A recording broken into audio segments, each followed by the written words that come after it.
Hey guys, welcome back to the channel. This is story about what if Naruto leave the Hidden Leaf Village and married the demon part 1. Before I start, please do support for more amazing content and comments for part 2. Do consider to subscribe my channel and share my video to your friends and check out the description as well. Let's start the video. For Naruto Uzumaki, waking up in a dingy, decrepit apartment was just one of those things he had gotten used to.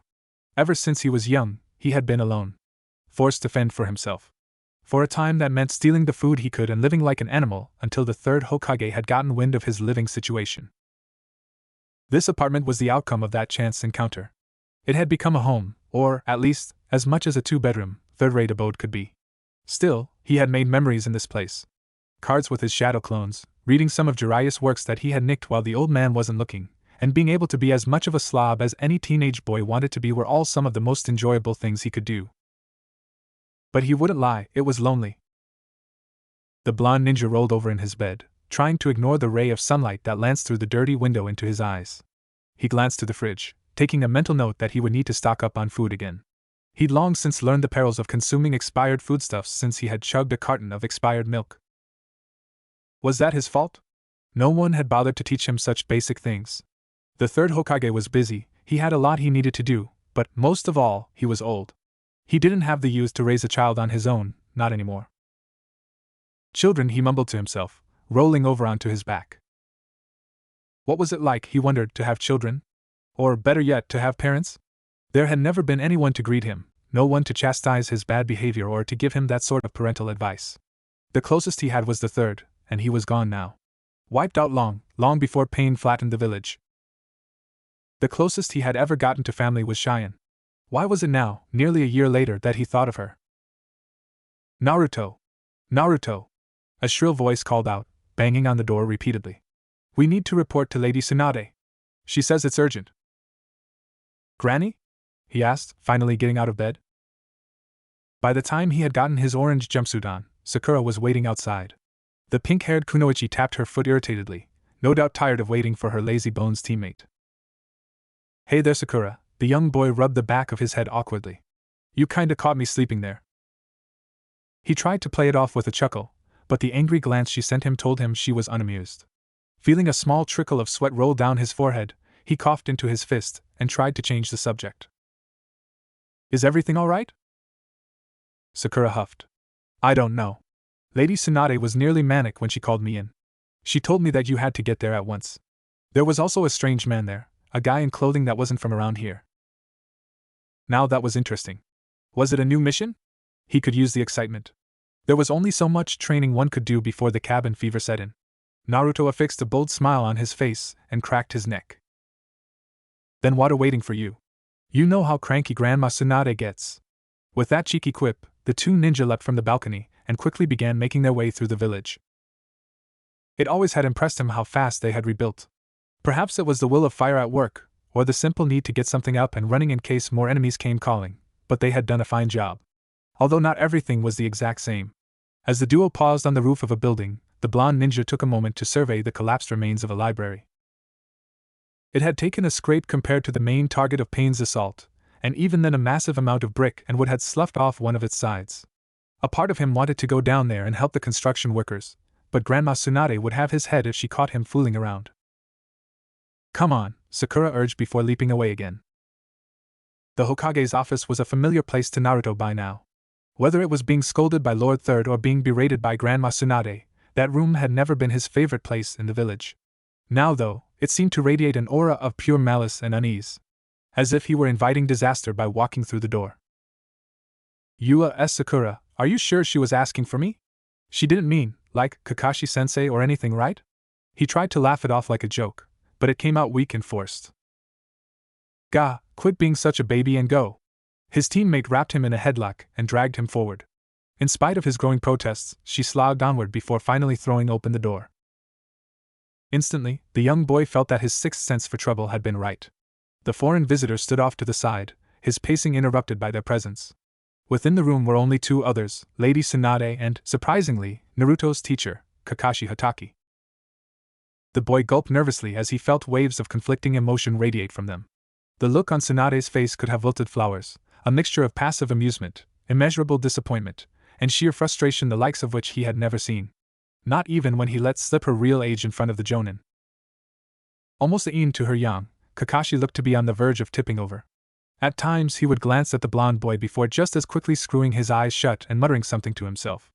Weirdly enough, there seemed to be a sense of almost pride nestled somewhere in the ninja's complicated expression. "Ah, Lord Uzumaki, we were awaiting your arrival," the visitor spoke in a clipped, professional voice. It occurred to Naruto that his clothing was familiar, strikingly so. "I had hoped to approach you individually, but when I explained my reason for being here, the fifth Hokage insisted on holding a meeting." "Did she now?" Naruto's eyebrow twitched anxiously. The woman in question poured another dish of sake, downed it, and slammed the bottle down. From behind a stack of paperwork she cast a dark look at the young man. "Brat. I swear, I haven't done anything. Not a single prank. He has nothing on me."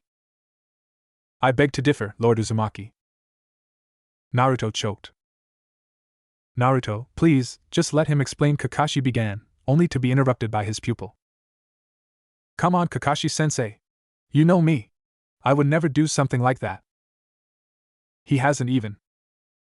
"You can't let them take me to jail," the boy cried hysterically, clutching to his sensei's vest.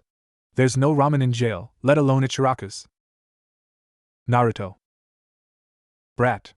Lady Tsunade smashed a fist into her desk, silencing the boy's moaning. "Shut up and listen to him." The visitor smiled. "Thank you, Lady Tsunade. Truly, Lord Uzumaki, this is a splendid day.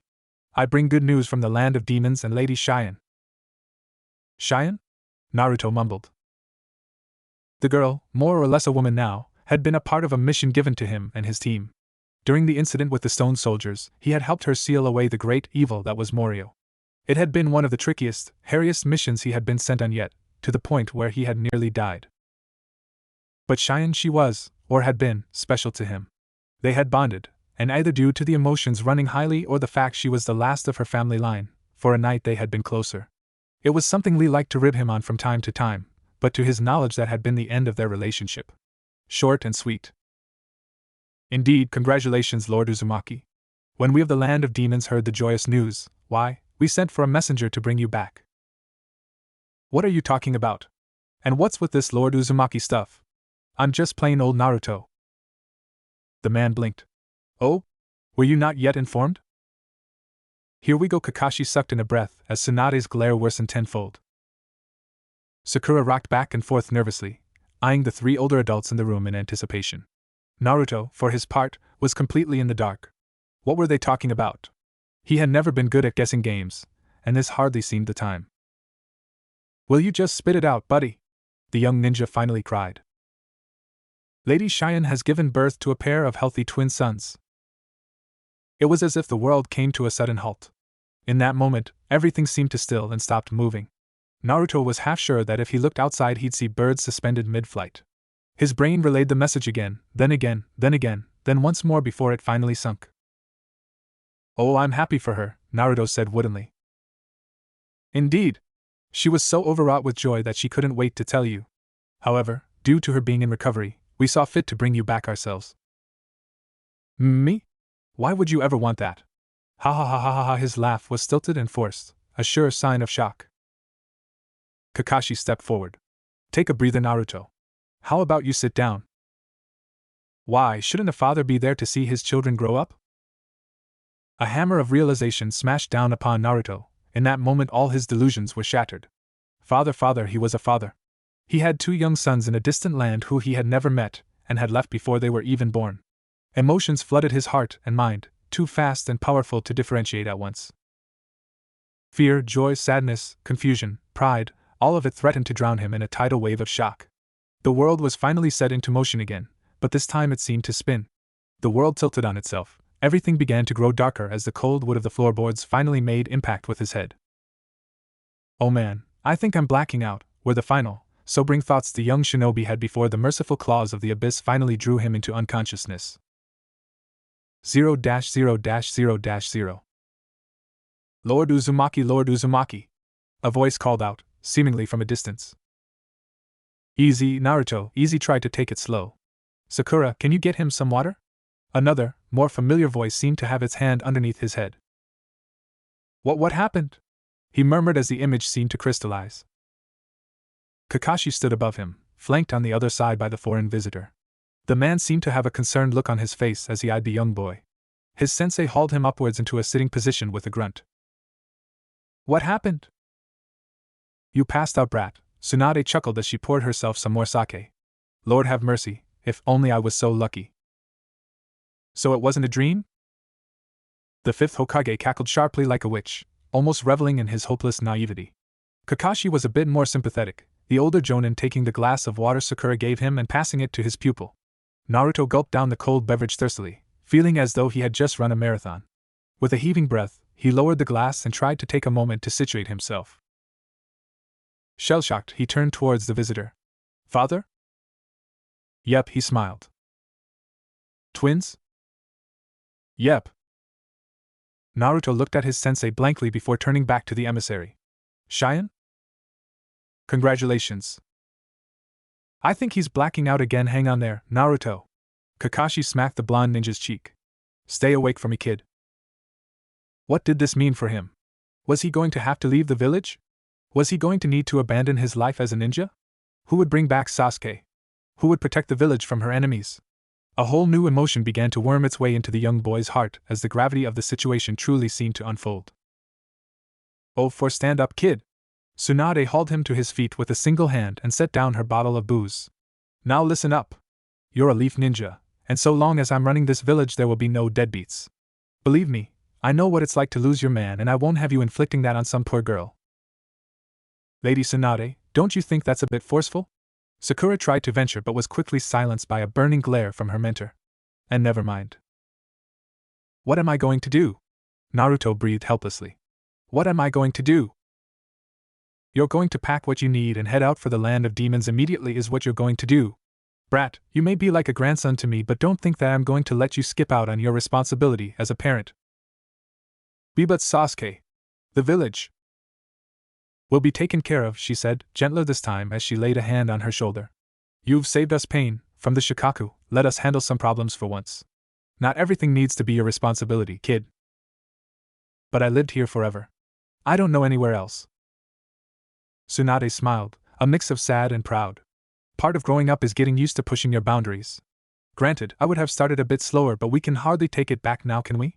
Brat, Naruto, you know you'll always be welcomed here. You're our hero. But right now that girl, Shion, she's on her own. Are you going to let your kids grow up without their father? No was the first word that appeared in his mind. Knee-jerk and instinctive. How many nights had he come home to an empty kitchen? How many nights had he wished someone would just tuck him into bed? Or read him a story? Or even just go to the park and do all the things a child and their parent should do? Could he really force that on two innocent lives? I'll go. I'll go, saying it tasted bitter somehow, as if he were admitting defeat. Another hand came down on his other shoulder. Kakashi. Naruto, you have no idea how happy your parents would be to hear that, the older man smiled, a genuine thing that seemed to make Naruto feel a bit better. You'll set out for the land of demons immediately along with that. What was your name again? Nobuo, Madam Hokage, Nobuo Shiganshina, the man bowed. Right, Nobuo. I want you to take a few of your comrades with you. I think Lee's team is on leave for now. Ironic, Naruto almost wanted to smile. It had been most of their team that had accompanied him the first time. Perhaps that was why Tsunade had recommended them. Better to bring along someone experienced in the area's layout and fauna. And me, ma'am? Sakura raised her hand. I want you to stay here for now. In time, it'll likely be that we need to venture to the land of demons to officiate a marriage ceremony. The Hokage winked at her younger subordinates. In the meantime, you need to continue your training. Kakashi. Yes, ma'am?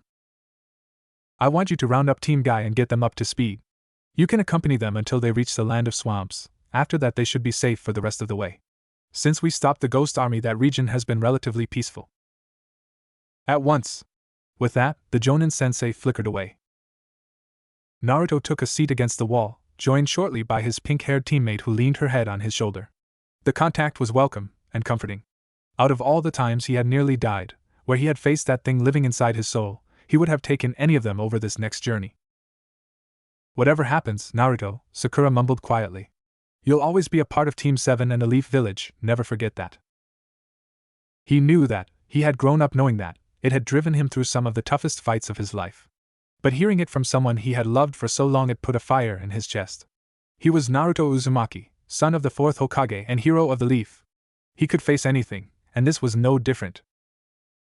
With a newfound vigor, the blonde ninja stood proud. With a familiar, cocky smile on his face, he turned to Nobuo and gave him a thumbs up. I'll give it my all then, because that's my ninja way. Believe it! Is it true?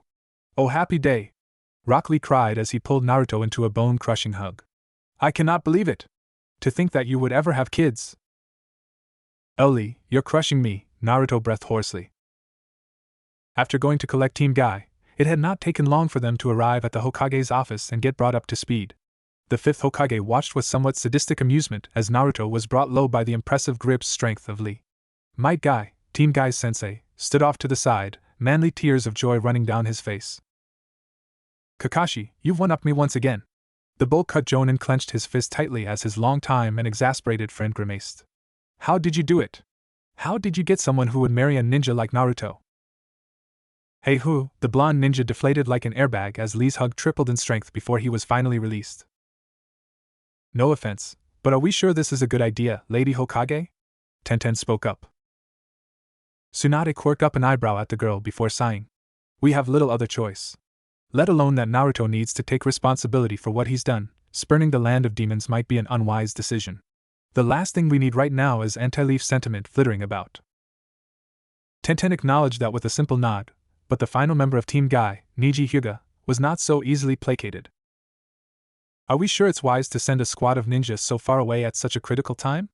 I understand that Naruto himself must leave, but why us too? You even said it yourself that the land of demons is a mostly peaceful region now. Insightful one, Tsunade thought to herself. It's only a precaution. With our allies in the sand, and the recent strides we've made in repairing the village, I'm hoping that we can afford to send you all off. Rest assured, you would return immediately after. However, I'm still not sure what you may encounter on the road. The land of demons is a distant region that does not take most of the main trade routes. Opportunistic ninja and bandits alike may be watching the area for easy marks, Lee added. With a shrug, Niji conceded and returned to staring out the window. Sakura fiddled with her hands anxiously, wishing that the Hokage would send her with them. They had already lost Sasuke to Orochimaru, what if Naruto never came back? She didn't want to lose the rest of her original team. Lady Hokage, she finally spoke up. Are you sure that I cannot leave with them? If we're worried about dividing our forces too much, then I can. I'm sorry, Sakura, but you're a valued medical ninja and my pupil. There are things I still need to teach, and your medical expertise will prove invaluable if any more of our people become injured. This is not a permanent arrangement, but rather a temporary show of cooperation to the ruling body of the land of demons. The pink-haired Kunoichi looked downcast, but acquiesced to the words of her superior. Kakashi patted her back and stepped forward.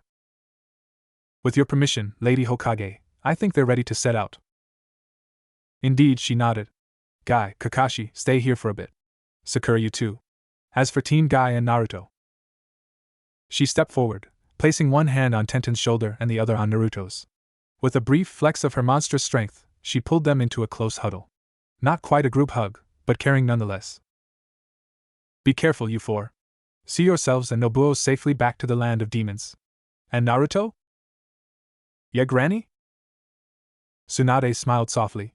Say hello to Shion. Naruto perked up, a grin breaking out over his face. Sure thing, Granny. This is truly a wondrous moment, Lee cried out, wrapping Naruto in another hug. Wait, Lee Ayak! The blonde shinobi's protests were silenced with the sound of cracking bones. 0-0-0-0. The 5th Hokage watched the assembled ninja and emissary go, already making their way to the main gate. It filled her heart with a mixture of pride, sadness, and worry. If only Jiraiya could have been here for this. She was sure he would have had plenty to say about this whole situation. But wants and what-ifs were rarely a comfort. She had learned that after a lifetime of loss. Maybe it was too sentimental or hasty of her, but she didn't want Naruto to make the same mistakes she did. Better to be alive with a family than dead as the world's strongest ninja. Lady Hokage, not to question your wisdom, but are we sure this is wise? Guy said seriously, his cheerful facade gone now that his pupils had left the room. In regards to the Nine Tails. The Leaf Village is weak right now. I'm not sure how much Naruto has left in him, or if he could afford to save us from another attack like Pain's. And now, with these reports of people collecting the Jinchuriki, the village was quickly becoming a prime target. She faced towards the window, back to them both. Kakashi nodded. I agree, but is it still a good idea to have them running around? Within the village, Naruto was still relatively safe. Maybe. I won't deny this is a gamble. The land of demons is isolated, off the beaten path, and it doesn't have much to make it stand out. It's why I wanted to keep this knowledge insular. The two Jonin glanced at each other before turning back to their leader. Tsunade folded her arms and turned back around to face them. From here on out, I want you to keep the nature of this situation a secret. Only top-level Jonin and Unbu are to be allowed full disclosure to this situation. For all intents and purposes, Naruto and Team Guy are on a short mission to the land of Mint in the east. You intend to fake out the enemy? Guy asked. As much as possible. They'll discover eventually, but with Naruto so far away I hold out hope that we may find them before they figure out the ruse. If necessary, we'll set an ambush with the Sand Village's Jinchuriki, Gaara, to capture them. Kakashi hummed to himself. It was a bold move, one that carried a lot of risk. Without Naruto in the village, there was no telling if they would be able to help him in time if he needed it. On the other hand, the land of demons was the last place they would expect to find him. The problems out there were nothing his student couldn't handle on his own, but if they did encounter any resistance, then there were few other teams equipped to handle it than Team Guy. I have to hold out hope that this will work. The boy has lived his entire life having been treated like an outcast. I've read his files, his medical reports, and it doesn't surprise me that he was so small for his age. Malnutrition, pneumonia, and even bronchitis were common illnesses of his. I'm sure the third did what he could have, but Tsunade breathed out a sigh. He deserves to have a family of his own. On that, the two Jonin agreed. 0-0-0-0. The team of shinobi landed just outside the gate where Izumo and Kotetsu were checking passports for those wishing to enter the village. Since Pain's attack, the main gate had been partially rebuilt. It wasn't the towering symbol of might that the original had been, but it functioned and it was sturdy. Heading out on a mission, guys? Izumo waved. What's it this time? Just a short capture and retrieval mission, Niji answered briskly. I see. Well, good luck. We've had a lot of traders coming through these days. Apparently some big storm is getting kicked up way in the north. Sounds like a whole lot of trouble to me. Trouble? Naruto asked. Folk are tight-lipped about it. Seems like some new warlord is doing his thing again. I expect this to take care of itself in a matter of months. Izumo waved his hand flippantly. What do you mean by? Oh, hey guys. A familiar voice called out to them. Turning around, Naruto's stomach dropped as Iruka walked towards them. The older man had a bright smile on his face, a small paper bag clutched in his other hand. Niji glanced between them before stepping away, deciding this was a battle for Naruto to fight on his own. Another mission? He asked Naruto. Why yeah, something like that. Naruto had never been comfortable lying to the man. Since the beginning Iruka had watched out for him, had wanted to see him at his best. In all his life, there were very few people who he could say had wanted that for him before he became the village hero. It didn't feel right to withhold things from him, especially not something like this. Lady Tsunade's running you guys ragged, huh? Well, I guess I'm pretty busy too these days. He laughed and scratched his cheek. Even with half the building leveled, classes don't stop. Education waits for no shinobi. Alright. Iruka cocked his head to the side. Are you alright, Naruto? You look a bit sweaty? Don't tell me you drank more expired milk. Naruto's neck burned at the reminder. And no way. It's not that, geez, he huffed. Whoa, talk about touchy. Let me guess, Sakura cleaned your clock again, HM? The older man leaned in with a cheeky grin.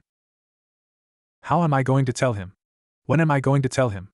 Naruto internally panicked. They were about to leave for who knows how long. What, was he just going to drop a truth bomb on his teacher and run away?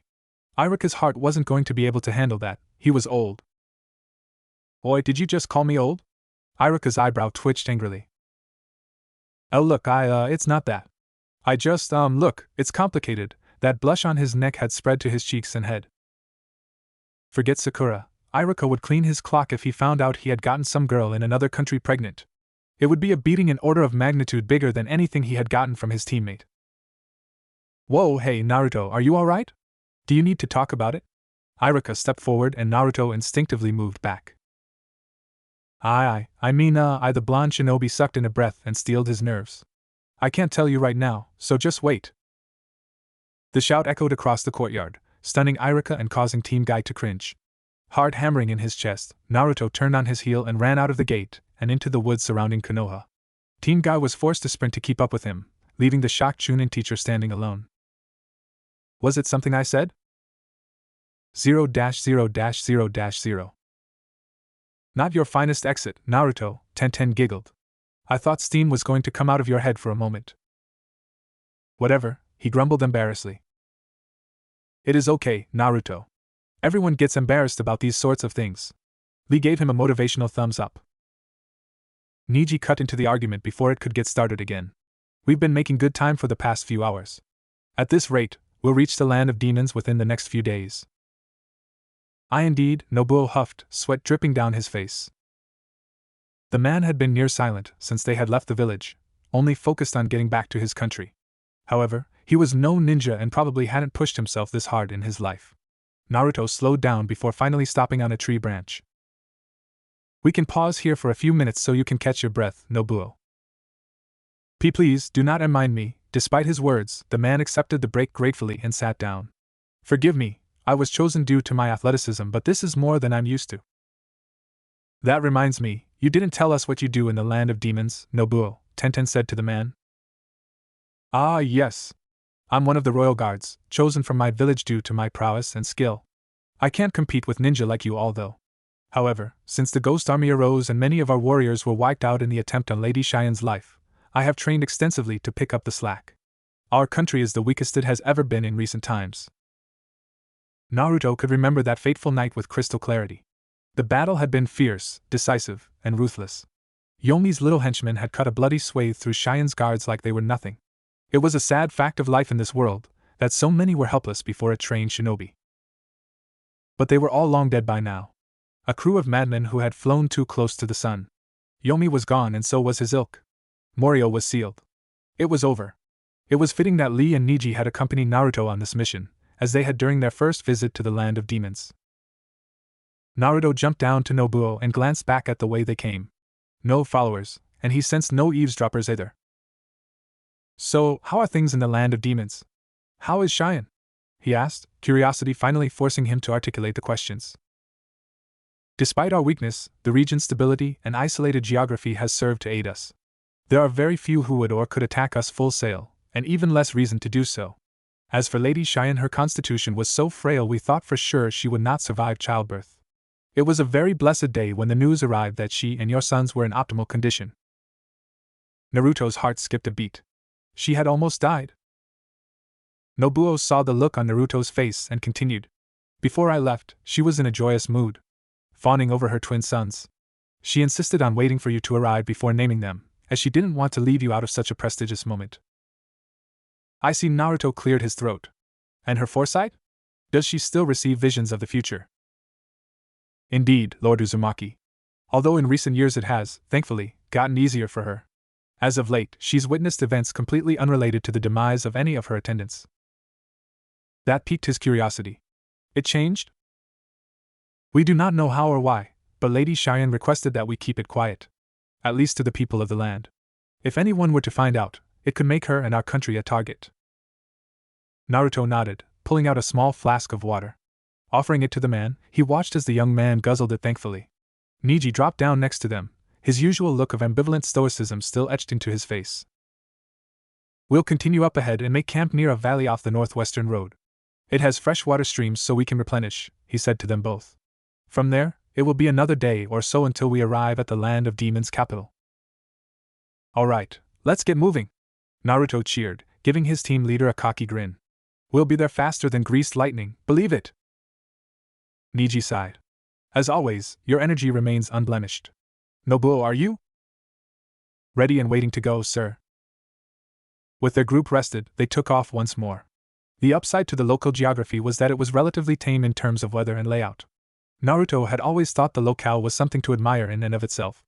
The last time he was here, he had to contend with a world-conquering army of stone soldiers which dampened the mood considerably. But now, though, he was given a chance to truly admire the lay of the land. Large oak trees pierce up from the ground, providing numerous perches to jump along above the craggy, moss-covered ground below. The sky was a perfect shade of blue, free of any clouds, and the wind was mild to boot. It was the perfect day to just sit back and enjoy oneself. I wonder if she's enjoying herself right now, Naruto thought quietly. He wondered if she were reading stories to her sons, telling them of their father's return. Or maybe she was sitting out on her balcony, taking in the fresh air after such a draining ordeal. Such an odd thing to think of, at the moment. Yet, he couldn't seem to tear his mind away from her. When they had become intimate, it hadn't been something deep. Passionate, yes, but long-lived? Soulful? He wasn't sure. Shion was a beautiful woman, of course, and he would admit to having bragged about his conquest more than once. But he couldn't think like that anymore, could he? She wasn't just some notch on his belt, or some story he could share with his buddies. This was serious. He had kids now, kids he needed to raise and take care of. Naruto kicked off another branch and threw himself higher, nearly to the tops of the trees. It provided a brief look at the mountains ahead. He could almost imagine the capital city nestled between the great stone cliffs. Naruto, you have been quiet for a while, Lee observed, coming up beside him. I'm sure you must be anxious, but do not worry. You hold the will of fire and have defeated many powerful enemies. I have faith that you will succeed. Bushy Brow's enthusiasm helped bolster his confidence. Naruto smiled again and shook his head. Just thinking. I'm not sure how much I really know about Shion, you know? Well, we didn't have much time to speak on personal terms in the heat of the moment. Right. I have to wonder, is she really happy with a guy like me? I mean, when we had sex I left the day after. I can't even remember if we spoke. Shame flickered like a dim match in his chest. Lee hummed sagely. I can understand where you're coming from, but think of this. If she did not want to see you again, then why go through the trouble of bringing you back here? Maybe she didn't want to raise her kids on her own. Geez, you really are a blockhead, Tenten huffed from below. What's the point of admitting defeat before we even get there? You're just being your own worst enemy. Tenten is right, focus on our journey. This land may be peaceful, but we cannot assume that our enemies will not follow us, Niji reminded them. That's another thing, Naruto mused.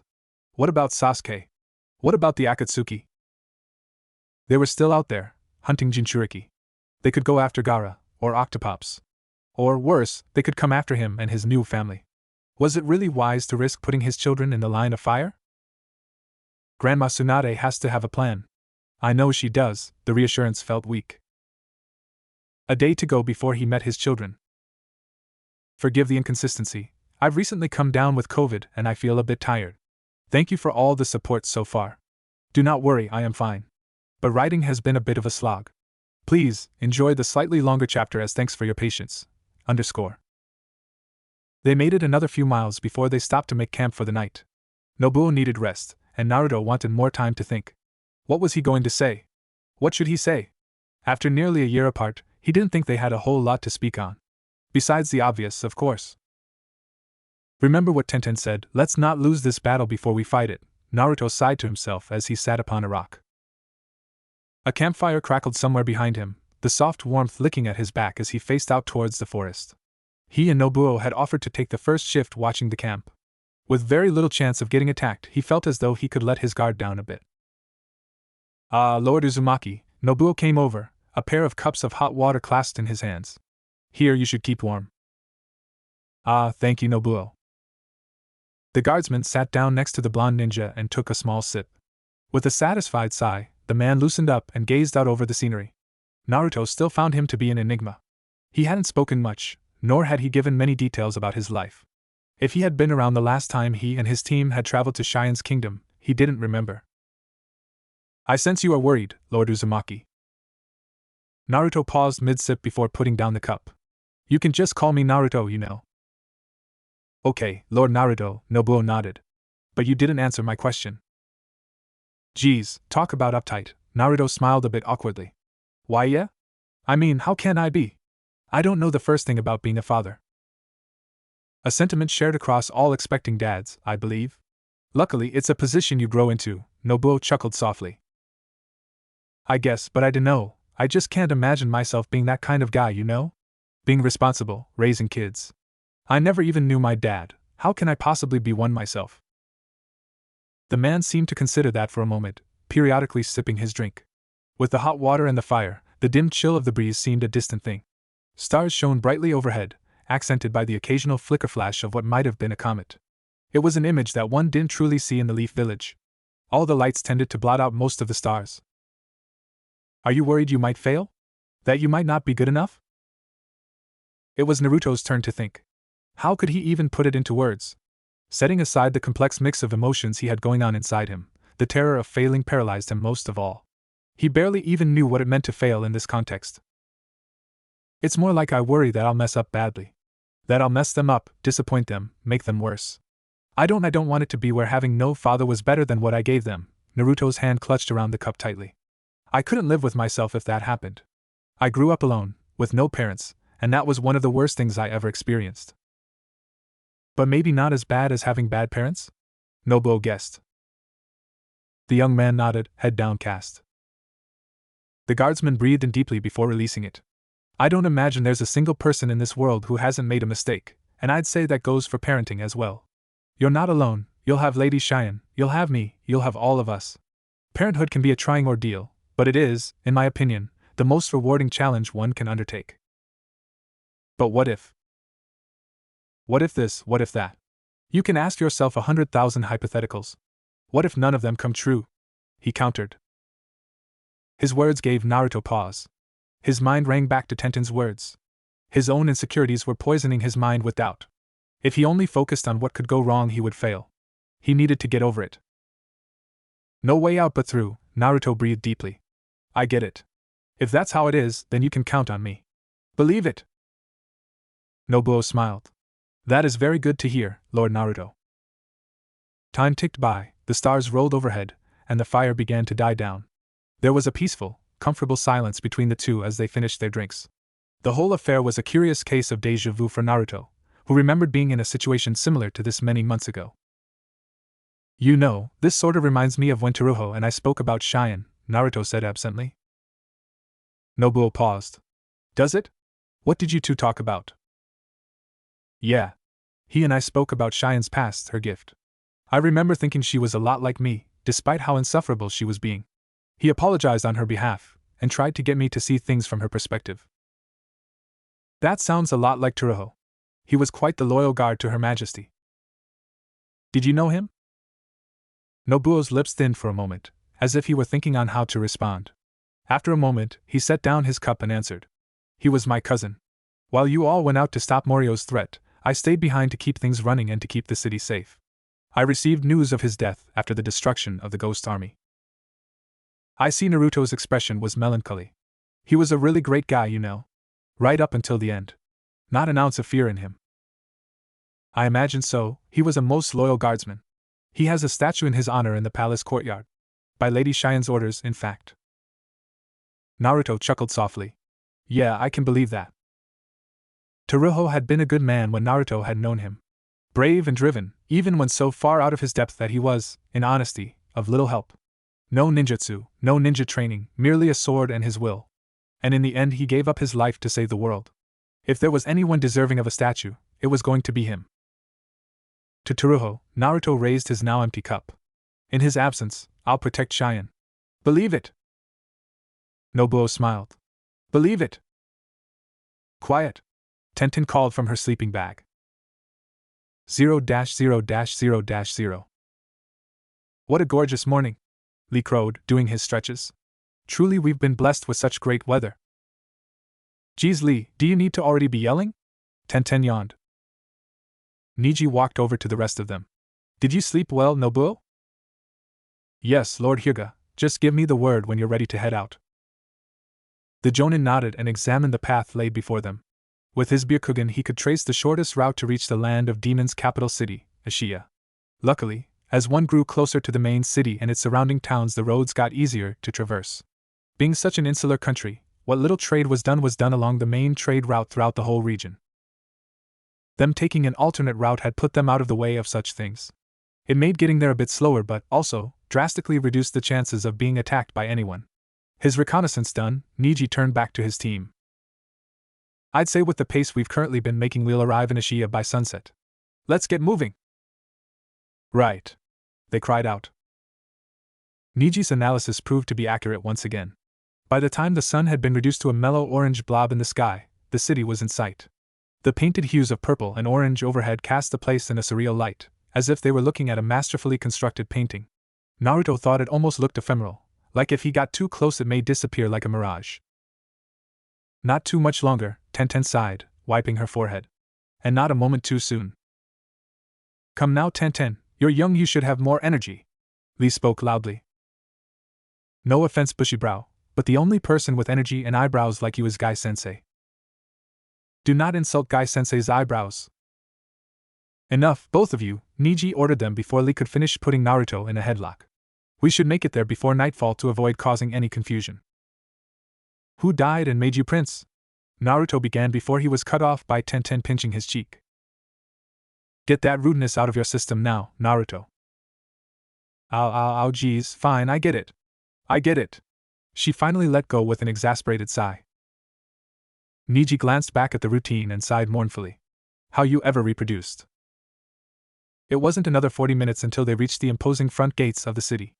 Smaller than the Leaf villages, but impressive nonetheless. The red-painted doors were engraved and detailed with demons and murals of the heroes who beat them back. Naruto saw that the embellishment extended to the arches overhead and even to the walls surrounding the city. This is known as the Iron Ring. You probably didn't get to see it last time you were here. It is our greatest cultural and artistic piece anywhere in the land of demons, Nobuo explained. It was made long ago as protection against evil spirits and demons. We've added to it as time goes on. I believe you all even have your own spot on it, somewhere.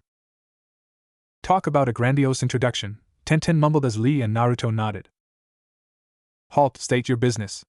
A guard at the top of the wall called out. Traitors? Not so, I am Nobuo Shiganshina of the Royal Guard. He flashed some kind of large metal token. I bring with me Lord Uzumaki as well as 3 honorable ninja from the Leaf Village. Captain Shiganshina. Apologies, sir, I did not recognize you from up here. We've been eagerly awaiting you and our lord's return. Open the gate, the guard called. The doors swung open, revealing the city within. Rolling sprawls of streets and vendors curled out deeper into the city. Larger constructs of wood occasionally interspersed the squat, almost historical buildings, towering over them in their might. The first word that occurred to Naruto was rustic.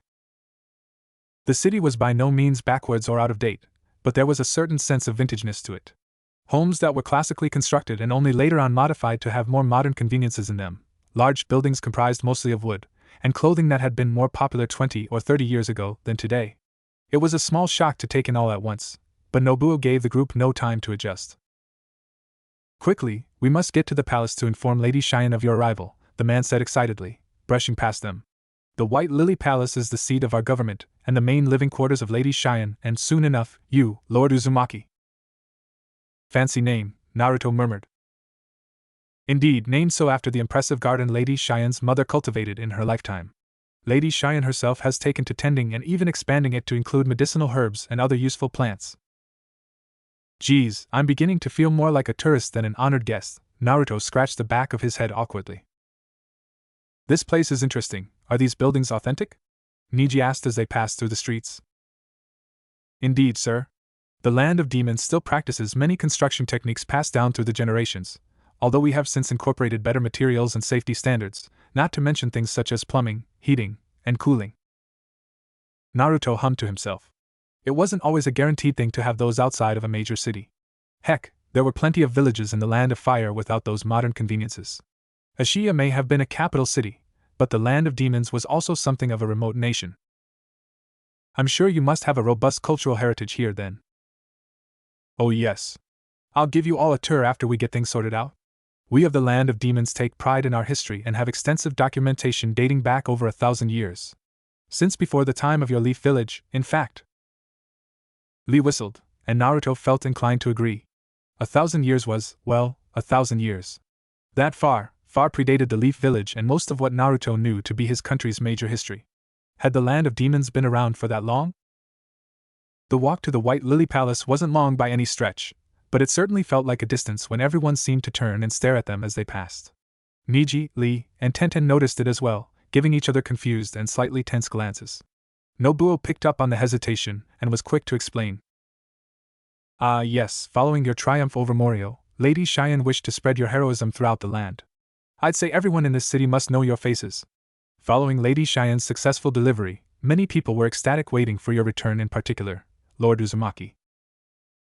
Oh, how wonderful, Naruto stammered. Great, it's not like I have enough pressure to deal with already, Naruto bemoaned in his head. He paused as he bumped into something in his way. Looking down, a young boy with absolute awe in his eyes gazed up at him. You're him. You're really him. I knew you'd come back. You're the hero who defeated Morio and the Ghost Army. The boy shouted excitedly. Well, I mean, I didn't do it alone, but... See. You are him. Whoa, hey kid, I'm just... Mom, check it out. The boy pointed as an older woman came up to him. It's the hero who defeated the demons and saved the world. Yes it is, but he's busy right now. She scooped up the young boy in his arms. We don't want to stop him, do we? No way. Hey, Mr. Hero, before you go do cool hero stuff, can you tell me how I can be a hero? The boy's blind enthusiasm was nearly enough to give Naruto heartburn. A quick glance back at his allies showed them either conspicuously looking away or stifling their giggles. Traitors, he thought to himself before glancing back at the kid and his mother. The woman offered him a sympathetic smile, and Naruto was compelled to say something. I'll go to bed early, train hard, and eat your veggies, kid. He ruffled the young boy's hair. Then you'll grow up to be even stronger than me, believe it. Whoa. Cool. Mom, can we have miso soup tonight? Sure thing, hun, the woman winked at the blonde ninja as she walked away. See, Naruto, I knew you had those paternal instincts all along. Lee cried, placing a hand on his friend's shoulder. Oh man, what did I get myself into? 0-0-0-0.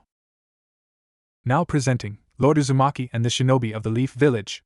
The court steward splayed an arm towards them all.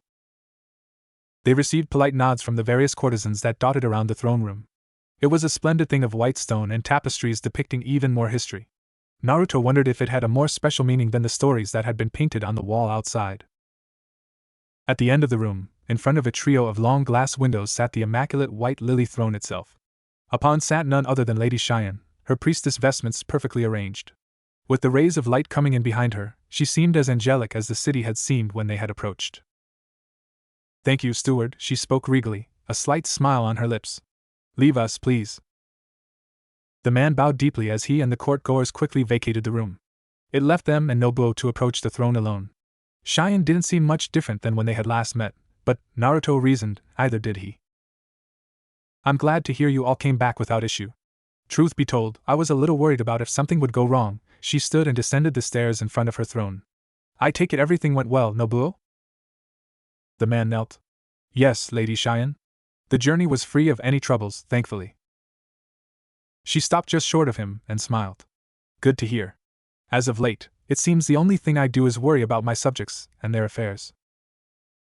The young woman turned to face the Leaf Ninja, taking in their faces and no doubt recollecting their names. When she finally got to Tenten, she paused. Oh, my apologies, I'm afraid I don't remember you. Tenten at your service, Lady Shion. I am the original third member of Team Guy, that is, the teammate to Niji and Lee, she gestured towards them. During the Ghost Army incident I was assigned to setting up traps to try and halt Morio's advance. I see. Thank you. As for you, Naruto, she stepped closer. Naruto himself froze. He wasn't sure whether he should speak or hug her. What did one possibly say to the mother of their children after being absent for the entire pregnancy? Whatever response he thought up felt stilted or simply too awkward. Shion, I miss you, she pulled him into a tight, warm hug.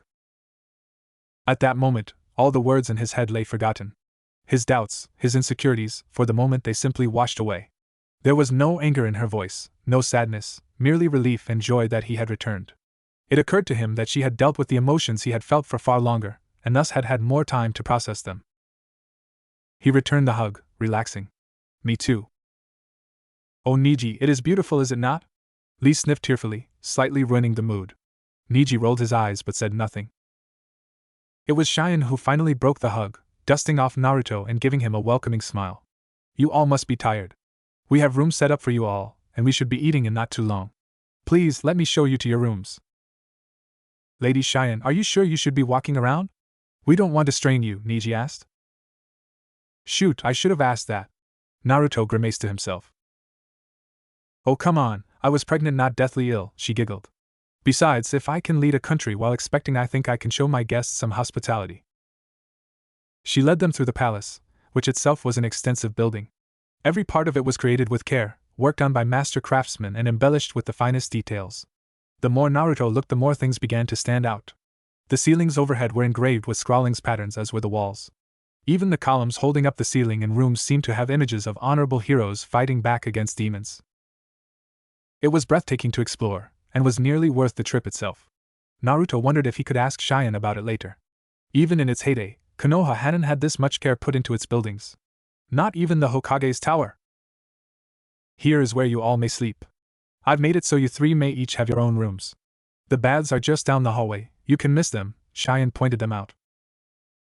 Thank you, Lady Shion, Lee said, setting his bag down in his own room. Hey Shion, what about my room? Naruto asked. HM?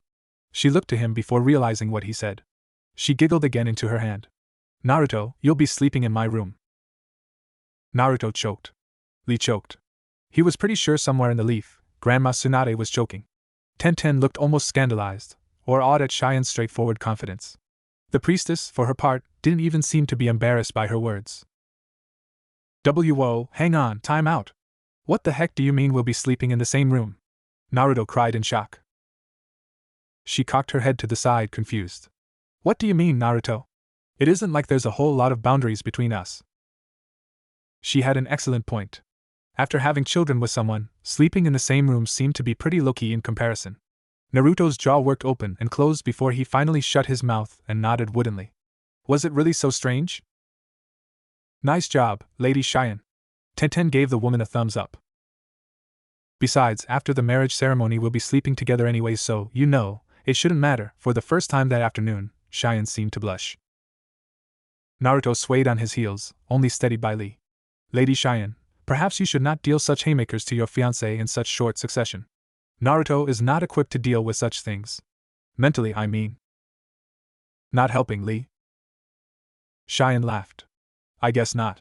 Well, I'm glad you all didn't change a bit. At least I know what to expect. Lady Shion, an older woman in a servant's uniform, stepped closer. I am very sorry to bother you, but your sons will just not lay down. Being fussy again? Shion guessed. Apologies, once again. I swear those boys never stop to breathe. Lady Shion merely patted the woman's shoulder and turned to, presumably, deal with them. She stopped, however, and turned. Naruto, do you want to meet your children? Naruto's heartbeat began to pick up, and he nodded sharply. This was it, he was going to meet his children.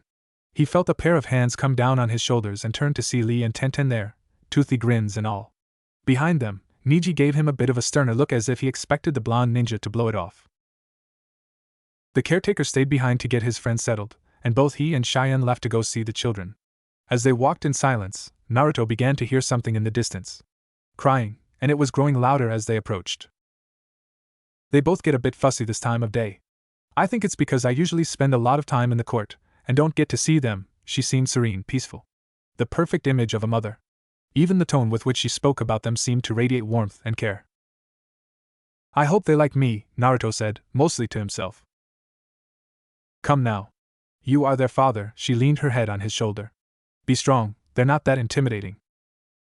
The two young parents came upon a door which Shion opened. The crying seemed to hesitate for a second before it picked up again. Naruto stepped in behind her, hands clutching nervously at the edges of his jacket. Inside the room was painted a bright sky blue, the ceiling painted to have little fluffy white clouds on it. A pair of cribs were in the center of the room, painted orange and green. Shion approached them, and instantly the crying calmed down. She got closer and stuck her hands into each one. Hello there, cuties. I brought someone for you. Naruto took that as his cue and stepped forward. He peered into the cribs, and gazed upon his sons for the first time. The one in the green crib resembled him more than his mother, with the faintest outlines of whisker marks on his face and a head of reddish blonde hair. His twin in the orange crib squinted at his father through pale blue eyes, a small bit of pale blonde hair to match it. Naruto wasn't sure if he inherited that from his mother, or if his hair had simply not yet darkened. Cute, aren't they? Say hi to your daddy, Shion smiled. Hello. Naruto was almost at a loss for words. They were beautiful in a way that put every piece of art he'd seen thus far to shame. Breathtaking in a way the scenery here couldn't compare to.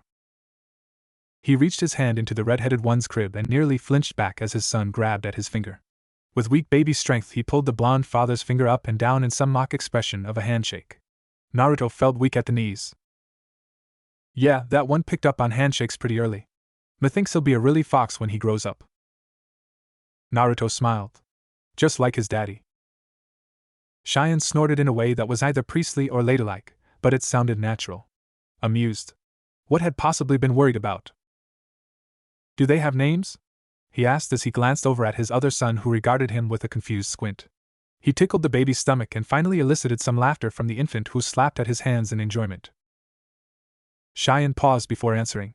No, I wanted you to be there. I insisted on it, actually, despite my advisor's words. It felt too important to do without you. No names? What could he possibly name them? Ichiraku and Ramen? No way. Grandma Tsunade would punch his head off his shoulders for that. Sasuke and Kakashi? No, that felt kinda creepy. Besides, he didn't want to be thinking of his sensei every time he addressed his son. Do you have any ideas? He asked her, and was surprised when he saw that she was actually blushing a little. I mean, I did have one in mind. Go ahead, I want to hear it, he said, still fencing his red-headed son with his fingers, making the baby giggle in delight. Tsuruho. Naruto thought about it. He looked down at his blonde son, and could see the intelligence behind those eyes. The determination. He would undoubtedly grow up to have the same willpower as Tsuruho had. Yeah, Tsuruho, I like that, Naruto smiled. Yes. I knew you'd love it. She pulled him into a hug with a bright smile on her face. We just need a name for his brother. A name for his brother? Geez, I dunno. What's a good boy name? Well, my mother always told me it was less about the name and more about the meaning, she said, her voice slightly muffled due to being pressed into his shoulder. It can be anything, so long as it makes sense and has meaning. A good male name with meaning to him? He thought of his friends, of the people he'd met over the years, good and bad. He thought of all the names he could think of, going over them time and time again. Eventually, he realized the solution that had been right in front of him. He looked into the crib of his red-headed son and, gently, picked him up into his arms. The boy cooed and reached up at his father, clearly wanting to play again. Humored, Naruto thought the boy had a bit of a big head. Just going off that personality of his, he'd be a bigger troublemaker than Naruto was back in his day. Yes, only one name made sense. The name of someone who he owed everything to. How about Irika? That night, Naruto did not get much sleep, and not in the way he may have hoped. Shion's bed was befitting that of a queen. It was a massive expanse of silk sheets and pillows which gave Naruto more than enough room so that he didn't need to be right up against her. However, it seems his fiancée-to-be had different plans. Wherever he moved to, she inevitably found her way there. 5 different times he tried to put some space between them, only for her to eventually inch closer to the point where she was basically spooning him. Naruto just couldn't seem to relax, it was just too awkward. One would think that, of all things, sleeping together wouldn't be so bad, but it just was for some reason. Then, of course, there was the other complicating factor. A wail pierced the dead silent night, shrill and keening. In an instant, Naruto was up and at attention. Was it an intruder? An attack? Naruto made a sign with his hands and instantly nearly a dozen clones occupied the room. He'd gotten stronger since last he was here, and no one was going to lay a hand on Shion while he was here. They're awake, she moaned in her bed. Naruto, can you please go put them back to sleep? For a moment, he wasn't sure what she was talking about.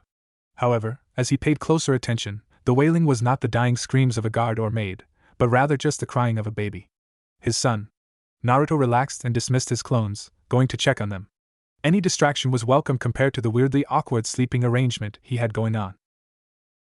As he arrived in the nursery, he realized that it was Irika who was making the ruckus. The red-headed tyke was upset about something, obviously, but what? He reached into the crib and picked up the fussy infant, holding him close. What was he supposed to do now? He tried to think about everything he had read over the years. Weren't you supposed to walk around while holding them or something? Naruto tried his best to settle Irika down, cooing softly to the child as he paced back and forth. His brother, Tsuruho, was still sound asleep somehow. Geez kid, you got a lot of energy in you, you know that? Naruto whispered as he decided to sit down and try to rock the child back to sleep. Another 30 minutes later and Irika had still not gone back to sleep. Did he wake up Shion to ask her what to do? He felt incredibly out of his element here. A floorboard creaked outside the nursery and instantly Naruto was on guard again. The door slid open slowly to reveal Tenten, and Naruto forced himself to relax again. Why was he so jumpy? I guessed I would find you here, she said with a slight smile. No offense, But I severely doubted you knew how to comfort a crying child. Help. Please. Relax, here, let me see him. Tenten scooped up Irika and brought her into her arms. Believe it or not, but I used to babysit for my little cousin when I was young. I like to think I was pretty good at it. Naruto was thankful for the help.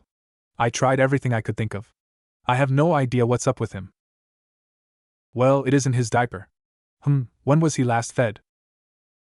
I think before we went to bed, so maybe 4 or 5 hours ago. He might be hungry. You hungry, buddy? Irika sucked on his fist and waved his arms. Yup, hungry. Hand me that bottle over there. Naruto did so, and soon his son was happily drinking the formula. He watched as the child's expression began to calm down, and he relaxed. When he was done, Tenten handed the bottle back and rocked the child a bit more. Irika's eyes fluttered open and shut a few times before he finally seemed to go to sleep. Babies have small stomachs, so they tend to get hungry a bit more, Tenten whispered as she set Irika down. When they wake up at night, it can be because of a few things. They're hungry, they're too hot or cold, their diaper needs changing, so on and so forth. Naruto was impressed by her knowledge. That's amazing, Tenten, you're like some kind of genius when it comes to this stuff. Not really, it's something you learn as you go. Poor Shion has probably been so tired as of late that she didn't realize you would have no idea how to handle it. The two stepped out of the nursery to give the babies some peace and quiet. The palace was quiet, only the faint moonlight slicing through the windows provided some illumination to the hallway. After that whole ordeal, Naruto finally felt tired enough to go to bed.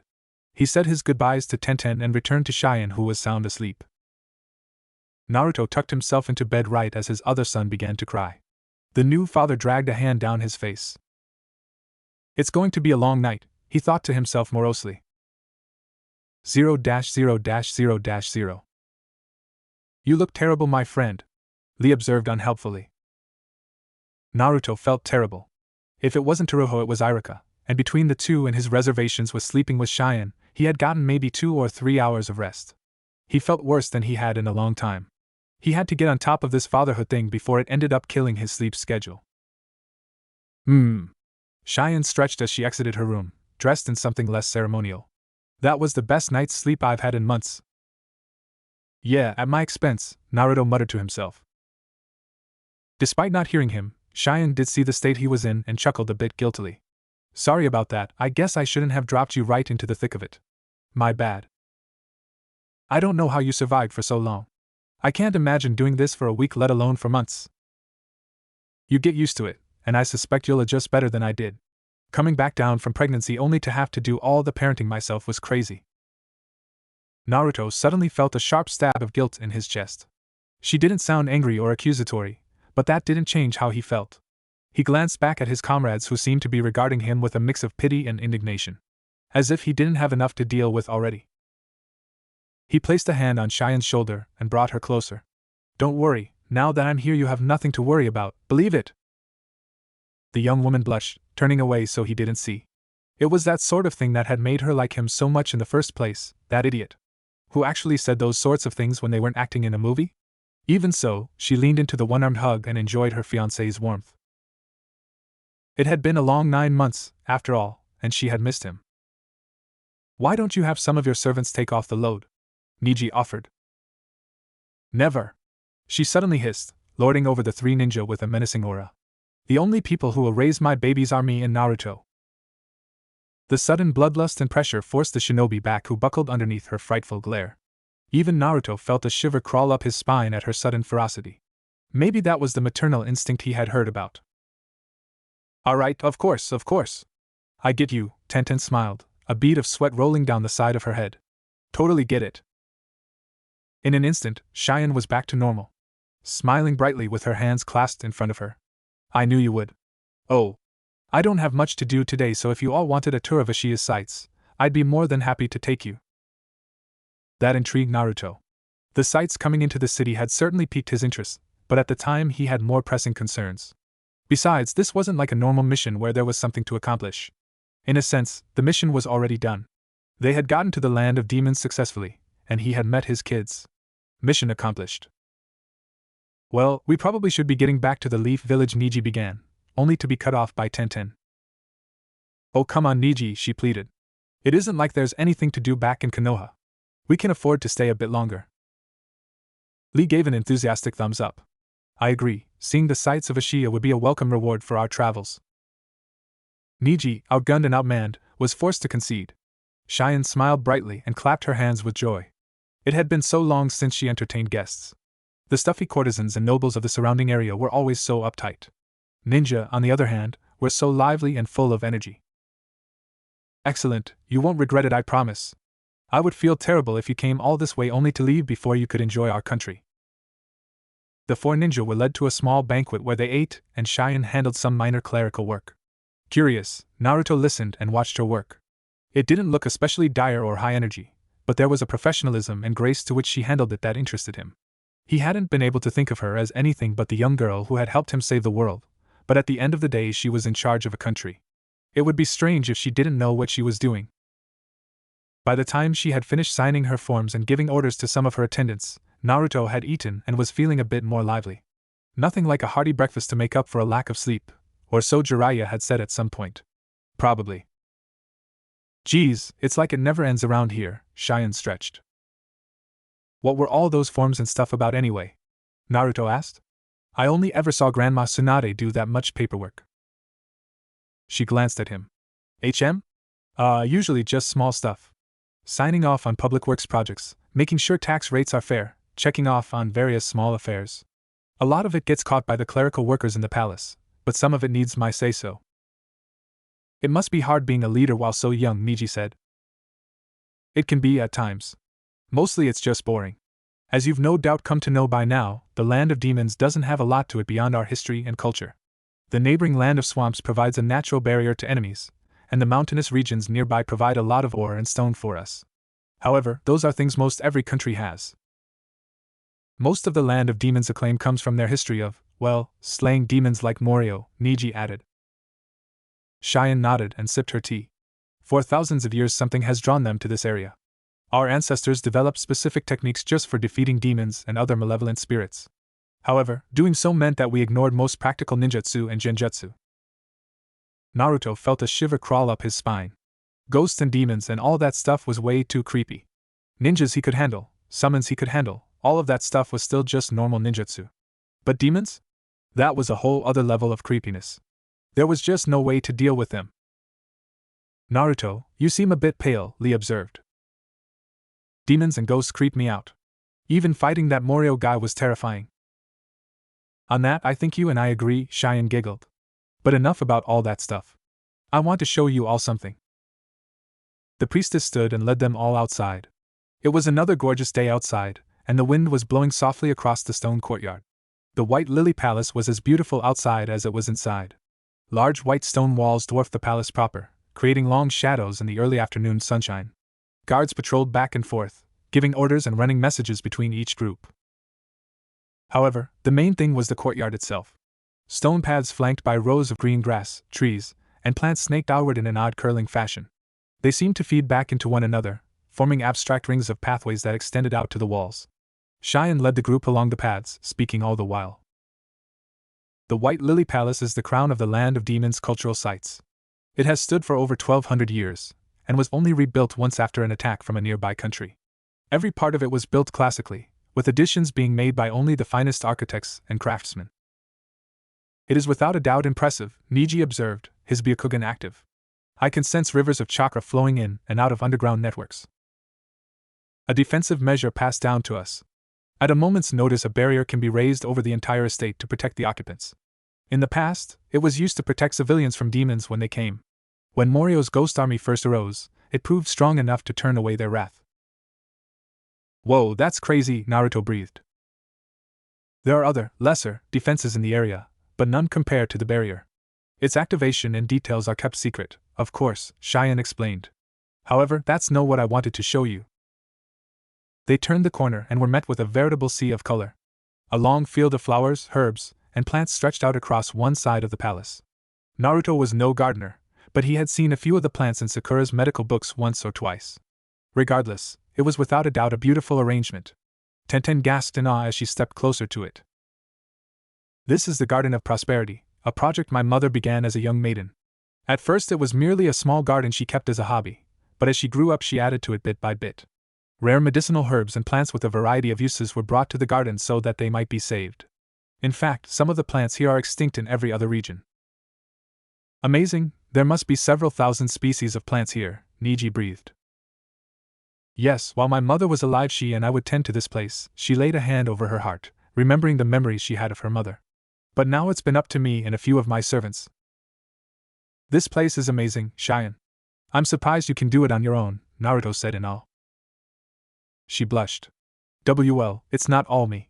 Besides, not all of these plants need a lot of care. Really, I just do it as a hobby. It's quite relaxing. It's still impressive though. There's no way I could do something like this. Well then, maybe I can teach you, Shion said, getting close to Naruto who was forced to lean back to avoid headbutting her. It's super simple, but it's a great way to relieve stress. He thought about it as he took a step back. Sakura liked gardening, didn't she? And Shikamaru's family had their own garden in their forest, so maybe there was some merit behind doing so. It wasn't like he had much to do in the meantime, so it couldn't hurt. Sure, you can count on me, believe it, Naruto agreed confidently. If Shion could have melted, she would have. Niji rolled his eyes at the mushy display as his teammates sniffled at the young lover's antics. Who would have guessed that the energetic troublemaker of the Leaf Village would make for such a good fiancé? Lee could hardly wait for the wedding day. Lady Shion, Lord Uzumaki, Nobuo came up to them in his officer's garb. It is good to see you two out and about. Hello, Captain Shiganshina, is everything well? Shion asked politely. Yes, my lady, all goes well. I merely thought it would be good to check in with how our guests are settling in. Good to see you, buddy, Naruto clapped a hand on the man's shoulder. Was wondering where you ran off to. My duties as captain of the Royal Guard keep me busy, unfortunately. I'm glad to see that you've been adjusting well. It's been a process, Naruto admitted, scratching the back of his head. The young man smiled and laughed at the blonde ninja's hesitation. Shion suddenly perked up, as if remembering something, and excused herself. It left the ninja and the guardsman alone in the garden to catch up. Nobuo's duties were usually pretty involved, which kept him busy, but he also doubled as Lady Shion's personal bodyguard when she went out. Naruto hadn't really been sure when they first met, but the captain was a competent fighter. Even without ninjutsu or genjutsu, Naruto could see it in the way he held himself. He was practiced with a sword and a bow, and while he likely couldn't compare to Lee or himself, against your average bandit or thug, Nobuo would undoubtedly win. After a few more minutes of enjoying the sunshine, Shion returned with both Irika and Teruho held in her arms. The two infants slept softly in her arms, content to be carried by their mother. Naruto went to say something but was stopped as Team Guy intercepted him to look at the babies. Irika woke up a little bit only to get an eyeful of bushy brows. Instantly, the child was amused and reached out towards the funny green man. Lee, for his part, was immediately smitten and cooed softly alongside Tenten. Niji, at the very least, restrained himself to admire the children from a polite distance. Shion laughed softly at seeing grown, battle-hardened ninja melt so quickly around a couple of babies. In lieu of saying anything to interrupt the moment, Naruto stepped over to get a better look at the two. Irika was still very much enamored by the strange-looking man hovering over him, but Teruho just kept sleeping. Maybe if you didn't cry for several hours a night, Naruto thought humorously as he absently brushed a lock of Shion's hair off her shoulder. The priestess jumped a little at the touch, but said nothing as the ninja finally got a hold of themselves. Naruto felt a tight grip on his shoulder moments before he was pulled into a bone-crushing hug by a tearful Lee. Oh Naruto, he cried dramatically. To think someone like you could help create such beautiful young lives. Hey, what does hurt? He was cut off as the hug redoubled in strength. If I could be so lucky as to raise such beautiful children, then I could die a happy man. You must cherish them and Lady Shion. Promise me that. I promise, Lee. Lee released the hug as Naruto nearly fell to the floor, only steadied by Tenten. She laughed as she helped dust him off, trying to work some life back into the blonde ninja. Meanwhile, Niji approached the young priestess and gave her a nod. The 5th Hokage is likely expecting us to back sometime this week, but I imagine we can stay a while longer. In the meantime, if you need anything from us, please don't hesitate to ask. Lady Shion smiled. Thank you, Niji, truly. I do have a question, though. Please ask it. It's just, what do you think will happen with Naruto now? Even way out here we've heard about his adventures, how he saved your village from a powerful shinobi. I'm worried that he may be called back into action, or, worse, that trouble may follow him here. The insightful comment brought pause to the Hyuga Jonin. It was certainly possible, after all. The village owed Naruto a debt they could never hope to repay, but that also meant that he was saddled with great expectations. Their enemies hadn't been destroyed, merely delayed and set back. It was possible they would go after the land of demons to get to Naruto. Neji didn't want that to happen. It would place Shion and her children in the line of fire, and without a dedicated force of ninja, the land of demons would stand no chance. Was there a way to fix those concerns? He thought, and ultimately decided on a response. I won't lie to you, it's certainly possible. Lady Tsunade was adamant on Naruto coming here, and I believe she expects him to stay here for at least a significant period of time. Whether or not that has anything to do with separating him from our enemies, I cannot be sure. In regards to those who might come after Naruto, Neji glanced over at the blonde ninja who was currently engaging Lee in a wrestle match. I intend to speak with Lady Tsunade. Perhaps an alliance between our two nations could provide security. Shion supposed that was as best as she could get. Peace had an unfortunate tendency to breed softness, and the land of demons had largely been bereft of conflict in the past 100 years. Barring Morio, her people were not accustomed to fighting. They had no ninja, no hidden village, only a standing force of soldiers that still paled in comparison to other nations. The security of the land of demons had always been a pressing concern for Shion, but with the arrival of these ninja. Neji, I have wanted to address our security concerns for a long, long time. We've always been a small, isolated nation and have relied on that for security. However, with your arrival here, I wish to speak with you more about a project idea I had. Neji raised an eyebrow. Oh? This is it, she thought to herself, steeling her nerves. She stared the Jonin in the eye and finally spoke. I wish to found a hidden village. 0-0-0-0. Naruto wasn't sure what Shion and Neji were talking about, but it seemed pretty important. Lee yelled something about giving in and Naruto released the armbar he had the taijutsu user in. As his fiancée and Neji came over, the latter seemed to be engrossed in deep thought. Hello Naruto, enjoying the garden so far? Shion smiled beatifically at the young man. Oh yeah, you bet. I've never seen this many flowers before, it's amazing. Not even Sakura's garden could compare, he said. Glad you enjoy it. You know, there's a beautiful part of it just over yonder. We could talk about things in private. Naruto glanced back at Teen Guy who was currently engaged in an argument of their own, mainly between Tenten and Lee who seemed to disagree on the fairness of the wrestling match. Taking that as his cue, Naruto nodded silently to Shion and the two slipped away, Iruka and Tsuruho in tow. It wasn't much of an escape, considering the mostly flat garden sort of gave away their position, but it was secluded and peaceful. Sitting among a bed of colorful flowers and plants, the two young parents took in the beautiful vista. A soft, warm breeze flowed over the walls and through the garden, providing some added comfort to them both. Naruto held Tsuruho in his arms, the young boy having finally awoken only to decide that now was a good time to rest his eyes again. Heavy sleeper, ain't he? Naruto asked as he held the boy close. You have no idea. I swear, that boy is going to be nothing but lazy when he grows up. Then again, his brother might turn out to be as big a troublemaker as you, Shion giggled. Naruto laughed along with her. I doubt that, you have no idea the kind of antics I got into as a kid. Well, I guess you'll need to give him some pointers, she nudged him with her elbow and scooted closer, leaning against him. Naruto's heart skipped a beat, but he tried not to show it. Since when was she so touchy-feely? Tsuruho burbled something in his sleep and Iruka replied with a much more enthusiastic coo. Was that some sort of secret twin speak? Shion giggled again and observed the garden before them. There were times when she and the original Tsuruho would come out here and just play. She remembered the time she accidentally trampled some of her mother's daisies and had been lectured for hours about being more ladylike. Tsuruho had found that so funny. But he was gone now, and in his place he had left a precious gift for her.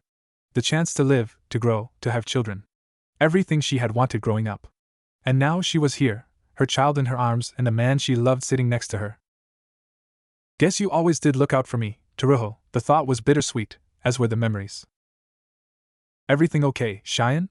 Naruto asked. Yeah, just thinking geez, we have to set a date for the wedding. Why yeah? I suppose we do, he scratched his cheek nervously. Man, I never thought a guy like me would get married. Shion leaned in closer. And I never thought I'd have kids. Fair enough, he chuckled.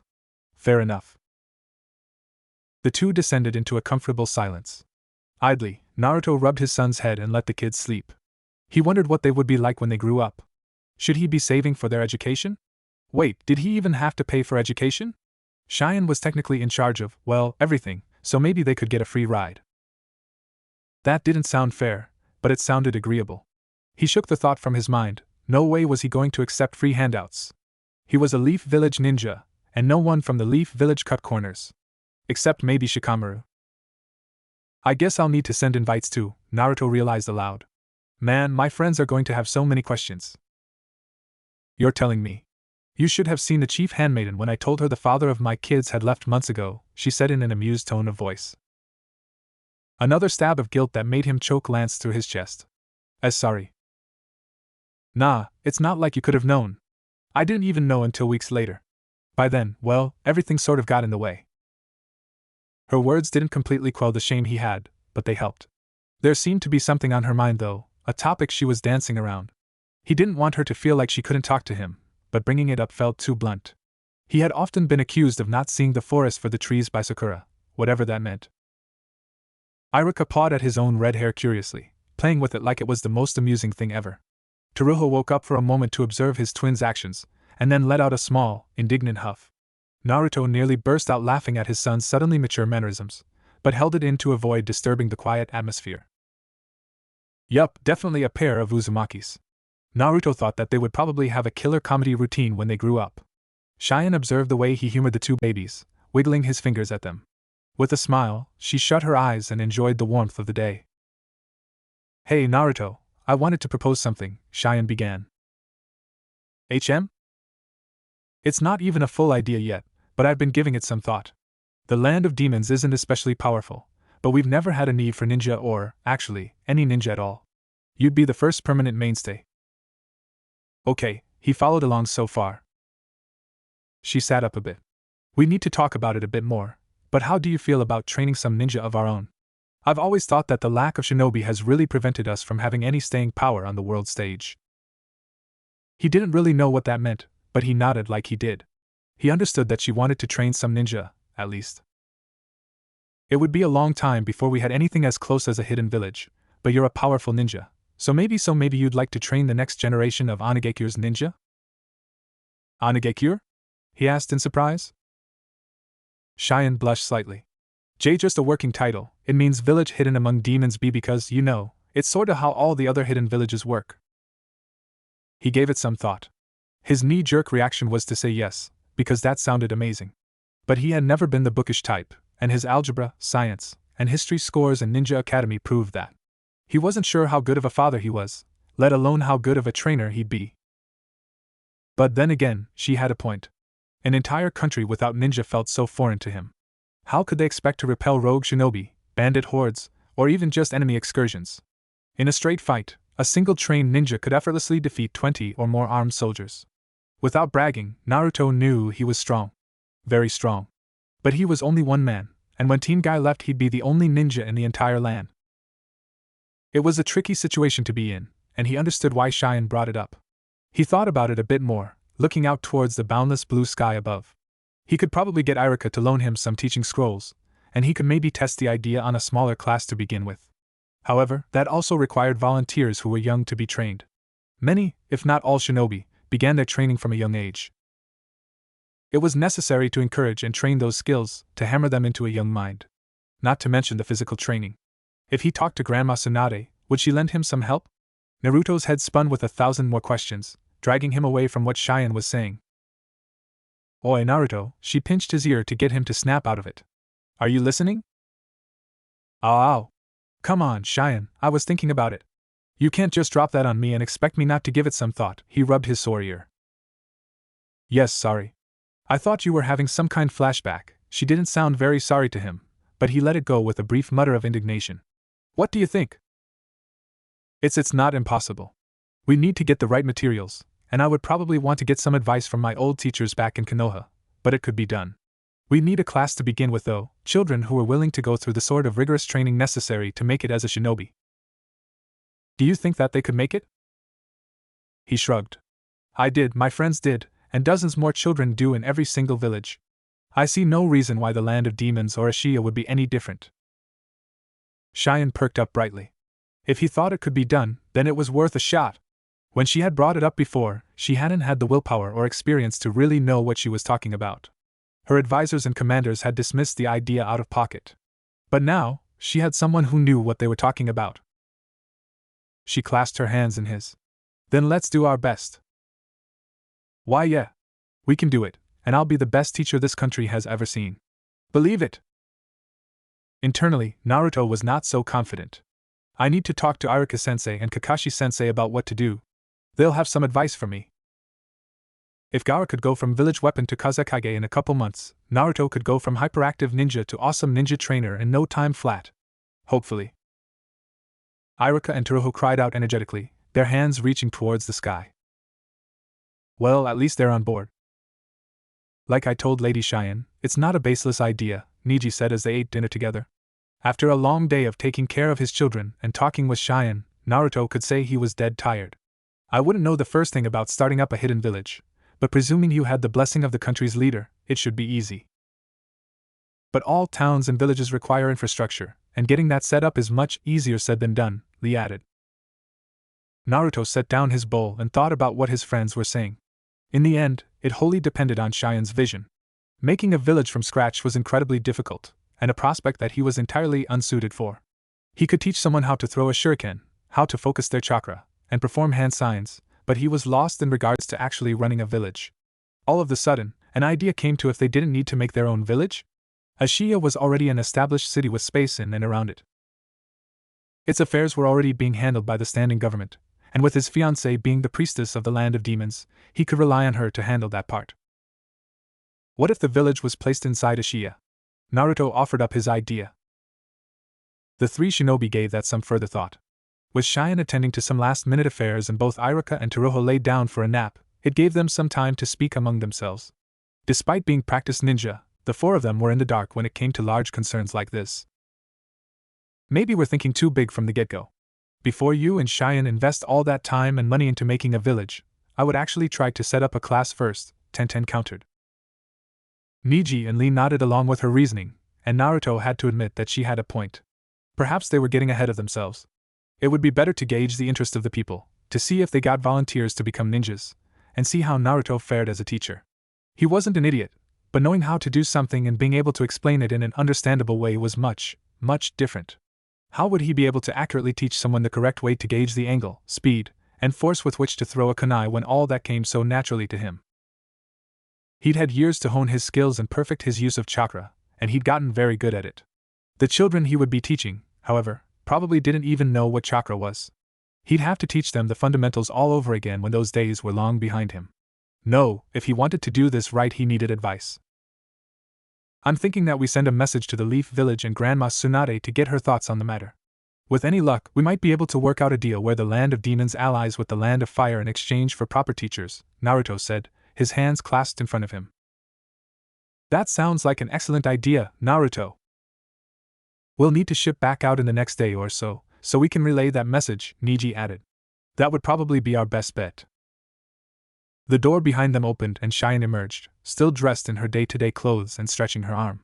With a yawn she took a seat next to Naruto and leaned on her hand. Geez, these old geezers just don't quit. If it's not some new community art project it's some dispute with the addendums to some minor civil law, she sighed. What were you all talking about? The four shinobi took the time to catch Shion up on what they had been talking about. The priestess took in their thoughts, concerns, and ideas with an open mind. She too had to admit that they all made good points.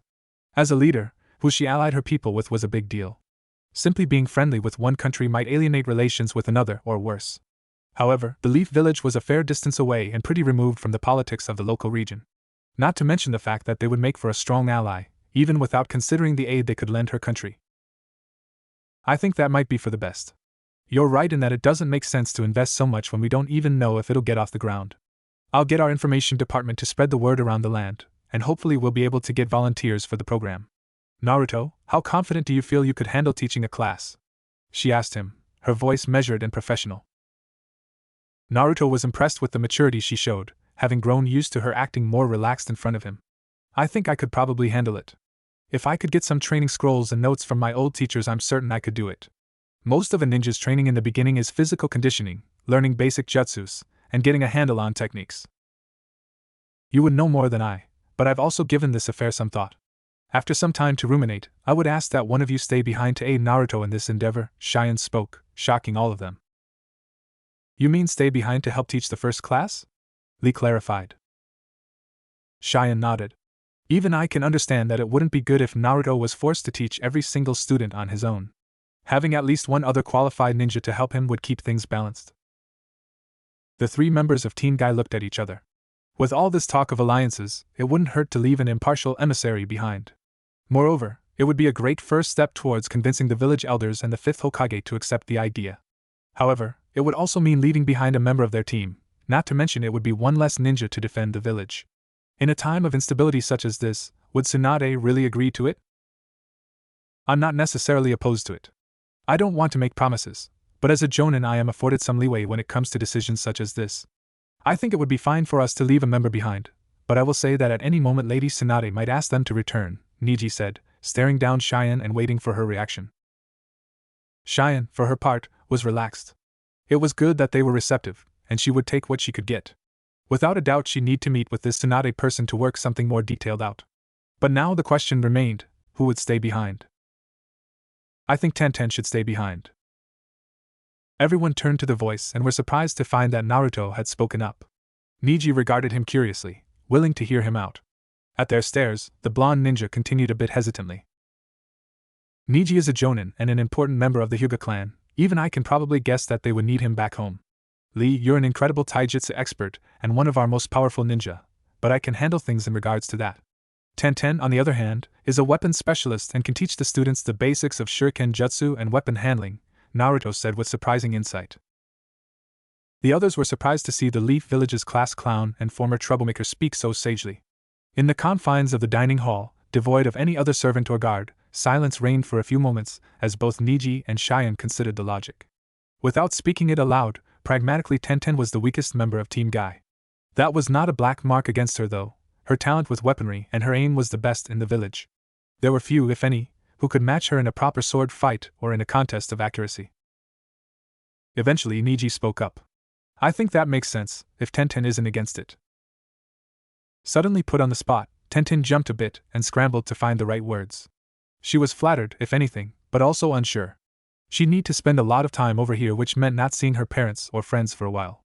She'd need to be separated from her team for who knows how long. She stammered out before Shion raised a hand. Please, don't feel like you need to give me your answer now. I'd rather you come to the conclusion after given time to think instead of rushing into an answer, she smiled beatifically. I don't want to put you in a compromising position. Tenten let out a sigh of relief and sipped her tea to try and diffuse the awkward tension that had accumulated. For Naruto, he was just glad that no one had guessed that he had made up most of that on the spot. His reasoning was solid at least. He glanced at Shion out of the corner of his eye to see her still smiling, still radiating that confident aura. She isn't the priestess for nothing, she's as cool as a cucumber. He thought to himself. In her position, he might not be so confident in his people's skills. He was just glad that no one had put him in charge of a whole country. 2 kids, priestess at 18, and now trying her best to secure an alliance with the Leaf Village. Man, she's amazing. Naruto caught himself in the midst of his thought, and felt a bit of blood creep up his neck. Shion glanced at him and cocked her head to the side in confusion. Her fiancé looked a bit red in the face. Was he sick? Are you all right? She bent forward to touch her forehead to his. Your face feels a bit hot. He choked on his words, her face practically pressing against his. Tenten chuckled snidely, taking a bit of enjoyment at how flustered he was after he had put her on the spot. Niji rolled his eyes as Lee seemed to bite back manly tears of joy. Shion finally pulled away, now convinced that he had probably not gotten enough rest last night. She patted his head gently and mentally made a note to get some medicine from the doctor tomorrow. How about we go to bed early tonight? Shion smiled brightly, practically radiating comfort and warmth. Naruto nodded tightly before turning the other way to cover up his blush. Geez, did she have to be so motherly about everything? His heart could only take so much closeness. Dinner concluded not long after, the 3 members of Team Guy taking their leave to talk things over on their own. Naruto and Shion began walking back to their room, the former still a bit hot under the collar. As they walked, they stopped at the nursery to check on the 2 children. The nanny that had been checking in on them, a younger girl, assured them that the 2 boys had been perfect angels. As the 2 looked over the pair of cradles, Shion spoke up. You know, I always worry that my duties as priestess will prevent me from seeing them grow up. It's why I try to make as much time for them as possible. Naruto understood that. Is that why you don't like the idea of servants helping to raise them? It's unfortunate, but necessary that I need to rely on nannies. I keep it to a minimum where I can, but I'll be away for hours at a time handling things. I can't just leave them alone, she explained. However, I don't want them to grow up feeling like their mother is a stranger to them. Yeah, I get it. That was one of my biggest worries on the journey over here. That they might not accept me or something. Looking back, it had been a stupid worry. They were babies, they probably didn't even fully understand who he was. Going forward, I made a promise to be with them always. My mother was amazing, she did everything she could to make sure I grew up with a great childhood. I want to make her proud. Instinctively, Naruto stepped forward and brought the young girl into a hug. He didn't quite understand why, but it felt right. The young ninja rested his chin on his fiancée's shoulder, not saying a word but just letting the moment go on. Shion didn't pull away or say anything, instead merely leaning into it. Eventually, he spoke. You'll do amazing, you've been doing amazing. Besides, I'm here to help now, and I'm not going anywhere. In a few years, I'm sure we'll look back and laugh at how worried we were. Shion chuckled. When did you get so sensitive? I dunno, maybe when my wife convinced me to try out gardening, he smiled cheekily, jabbing his wife slightly in the side. She yelped and laughed as she pushed the blonde boy away, now a bit more wary of his finger jab no jutsu. Naruto took a practiced stance, ready to pierce her defenses and jab her once more. The two went back and forth, Shion slapping away his precision strikes as Naruto tried to get past her seemingly impenetrable guard. Eventually, the two devolved into a mess of quiet laughter. It felt right. It felt homely. 0-0-0-0. That night, Naruto slept better. The kids cried once or twice, but some quick thinking and a shadow clone later, and he had it under control. Remembering Tenten's advice and some of what Shion had coached him on earlier that night helped. He had no idea why he hadn't thought of this sooner. Using his shadow clones, he could ensure they both got a good night's sleep. The following morning, now rested and ready to take on the day, Naruto got up with vigor. The sun was shining, the birds chirping, and Shion was currently changing in front of him. With a hoarse squeak, he turned on his heel and tried to forget the image that had just been burned into his vision. Was that normal? Was she trying to tell him something? Shion hummed innocently as she donned her priestess vestments, either not taking notice of her fiancé or not caring. Naruto looked back nervously and saw that she was more clothed now, to his relief. Wait, why was he embarrassed? He had seen her naked before. Maybe it was just how used he was for getting clobbered by Sakura when he saw a girl changing. This was normal. Yeah, he was her fiancé after all. They had 2 kids, for God's sake. Confidently, he turned around fully only to get an eyeful of Shion not a foot or so away. Her back turned to him, she fiddled with her brow. Instantly, the heat that had been suffusing Naruto's face came back with double the force. Hey Naruto, do you mind hooking my bra? I can't seem to get it, she asked. I mean, can't you do it? He asked, looking anywhere else. I did try, but I can't seem to do it. A little help? Naruto looked back, thoroughly unsure of what to do. What would Kakashi-sensei do? What would Jiraiya-sensei do? Well, on second thought, the latter wouldn't be so helpful in this situation. He just had to do it. This was normal for a couple, and he was a ninja. He wasn't afraid of any bra, unhooked or not. Reaching forward, Naruto clumsily tried to fasten the thing together. Embarrassment quickly turned to confusion, then distress, and then finally frustration as the damn thing just wouldn't clasp. He felt like an ape trying to break into a bank vault here. His fingers fumbled around as Shion hummed innocently. Eventually, she thought to give him some advice. Up, Naruto. Right there, clasp that. A second later it was done, and Naruto felt like he had just been put through the ringer. It's too early for this, he thought to himself.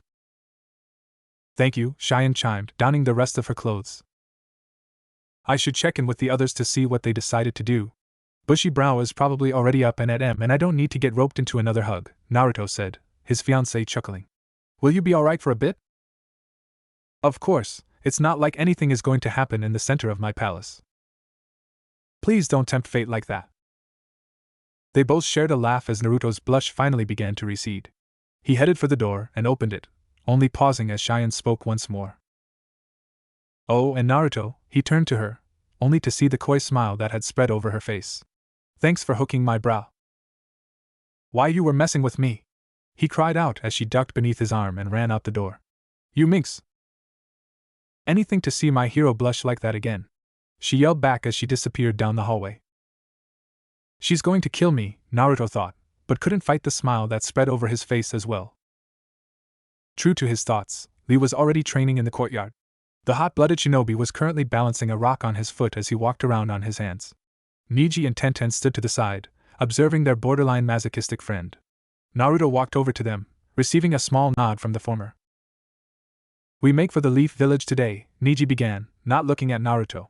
Lady Tsunade will undoubtedly want us back soon. However, after talking about it at length, we decided that Tenten would stay behind. Naruto was a little surprised. In his mind, it was a 50-50 shot as to whether or not they'd accept. Seeing his look, Tenten explained. More than just Lady Shion's idea of a hidden village, Tsunade sent us with you to make sure you were protected. Niji told me that Shion was worried about your enemies tracking you down here, and she has a point. So, we decided that by staying behind I could guard both you and her as well. I guess I understand, but that does worry me. I'm doubtful they would come after you anytime soon.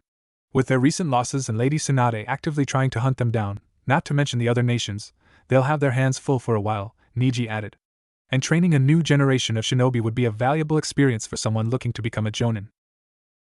So I guess we're doing this then. Alright, then I'll give it my all. Believe it! Tenten nearly chuckled at the blonde airhead's hyper demeanor.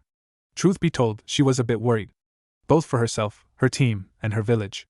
Tenten was not a prideful person, and she could acknowledge that many of the other so-called Rookie 9 could and did outclass her. Her talent for weaponry was impressive, but she paled in comparison to her own teammates, let alone other, stronger foes. This could be a good opportunity to hone her skills and develop new techniques. Naruto's words helped quell the feelings of doubt that were niggling at the back of her mind. If he was going to give it his all, then she would too. She fist-bumped the long-time troublemaker turned new father, sharing in his confidence. Niji, watching, also felt a bit relieved that his teammate would be taken care of. The land of demons had a diverse geography and plenty of areas to train. They would both be okay.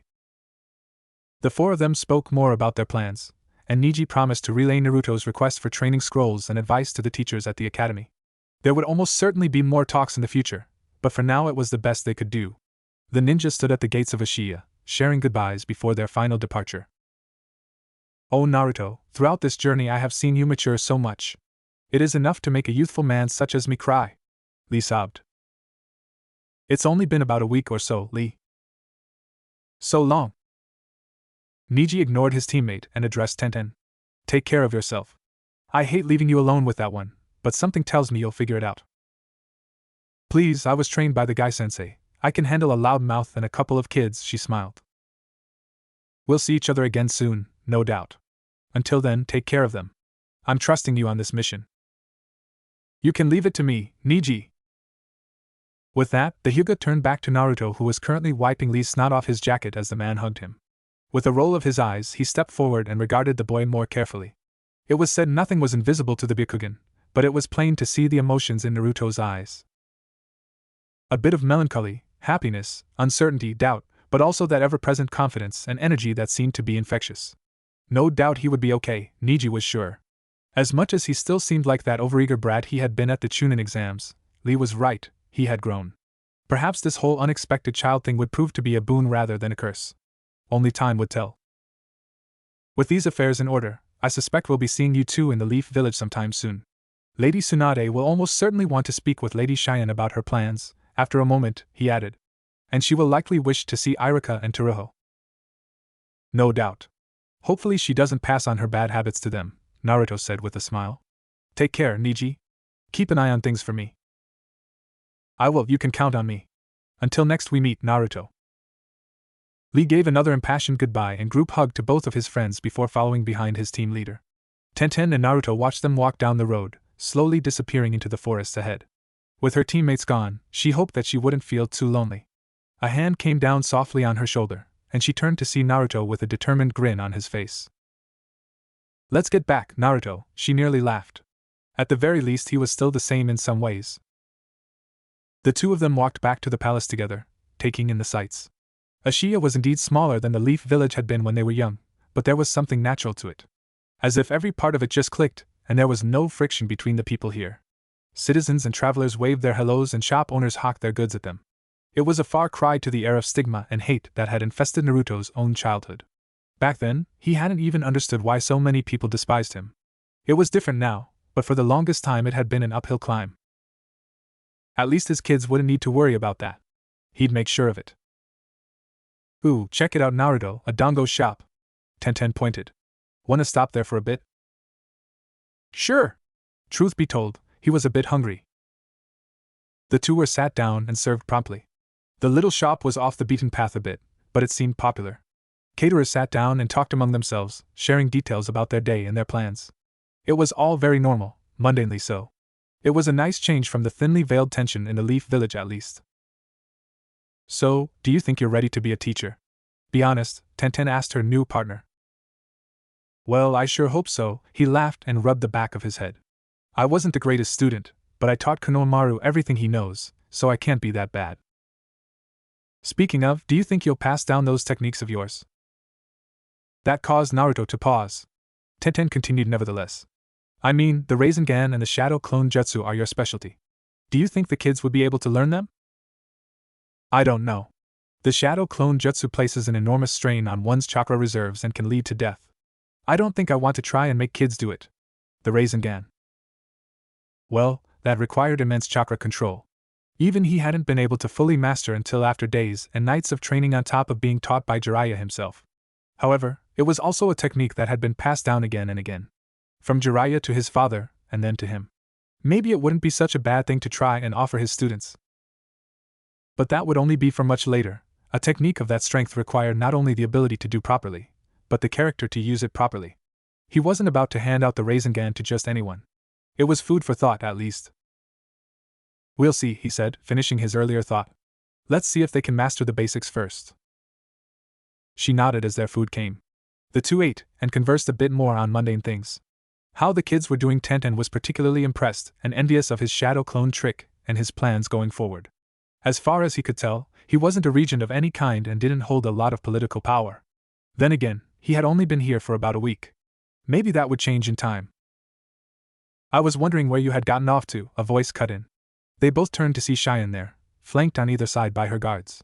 The people in the shop seemed at awe that their priestess had just walked in. Shion sat down at their table, a pleasant smile on her face. Another stack of papers done.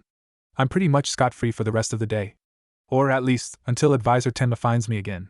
Did your teammates leave, Tenten? Yes, Lady Shion. They were hopeful that your ideas would reach Lady Tsunade. I have no worries about getting her blessing to greenlight this project.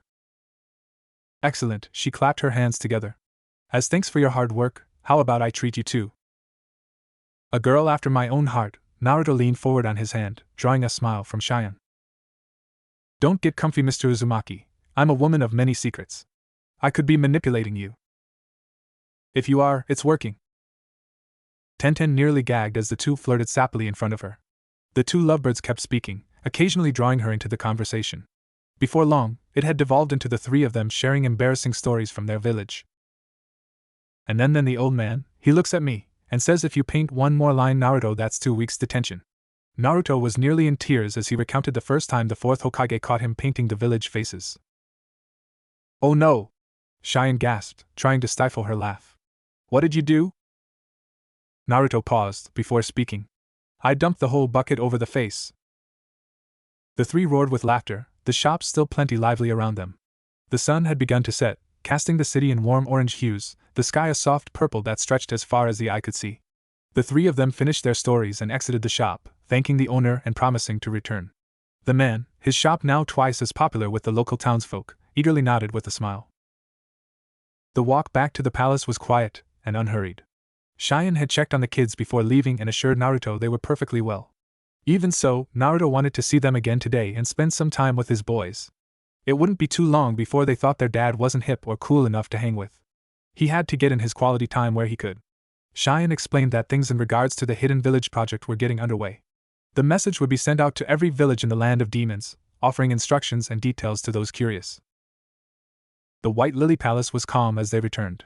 The guard station reported nothing out of the ordinary, and both the palace servants and stewards informed them that all the local affairs had been taken care of. Naruto returned to the nursery and checked on his kids. Iruka was rolling around, babbling gibberish as his brother, as expected, slept softly. How these two would get together when they grew up, Naruto had no idea. Even so, he held Iruka in his arms and played with the child. The infant grabbed at his father's hands, always amused when he managed to get around his grabby guard to tickle him. Naruto glanced over to see Tsuruho glaring unimpressed at his father. He could almost feel the disapproval and such frivolity radiating from the baby. It made Naruto chuckle deeply, eliciting a matching laugh from Iruka. The young father scooped up his other son to share in their games, and despite the blonde child's sour demeanor he, too, lost before the mighty tickling hand. Soon, Naruto was forced to split his attention between each son as they vied for more amusement. A creak of the floorboards made Naruto look up, Shion leaning against the doorframe. Busted boys, Naruto looked down at his kids. GH but. Iruka nodded seriously, accepting the grim nature of the situation. Oh dear, whatever shall I do?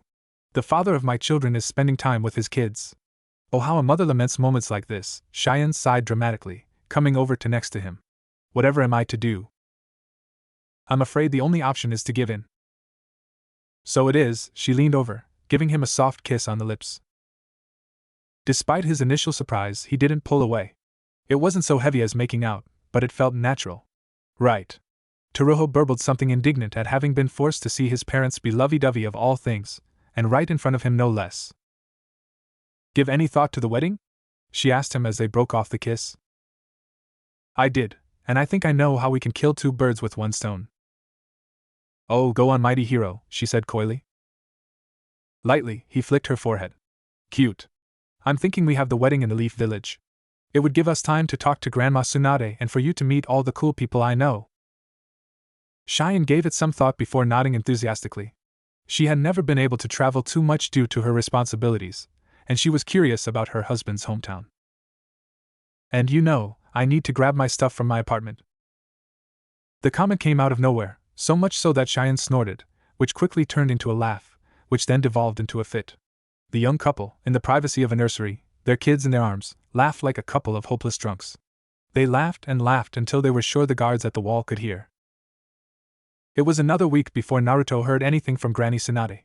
In that time, he had formed a sort of routine for himself.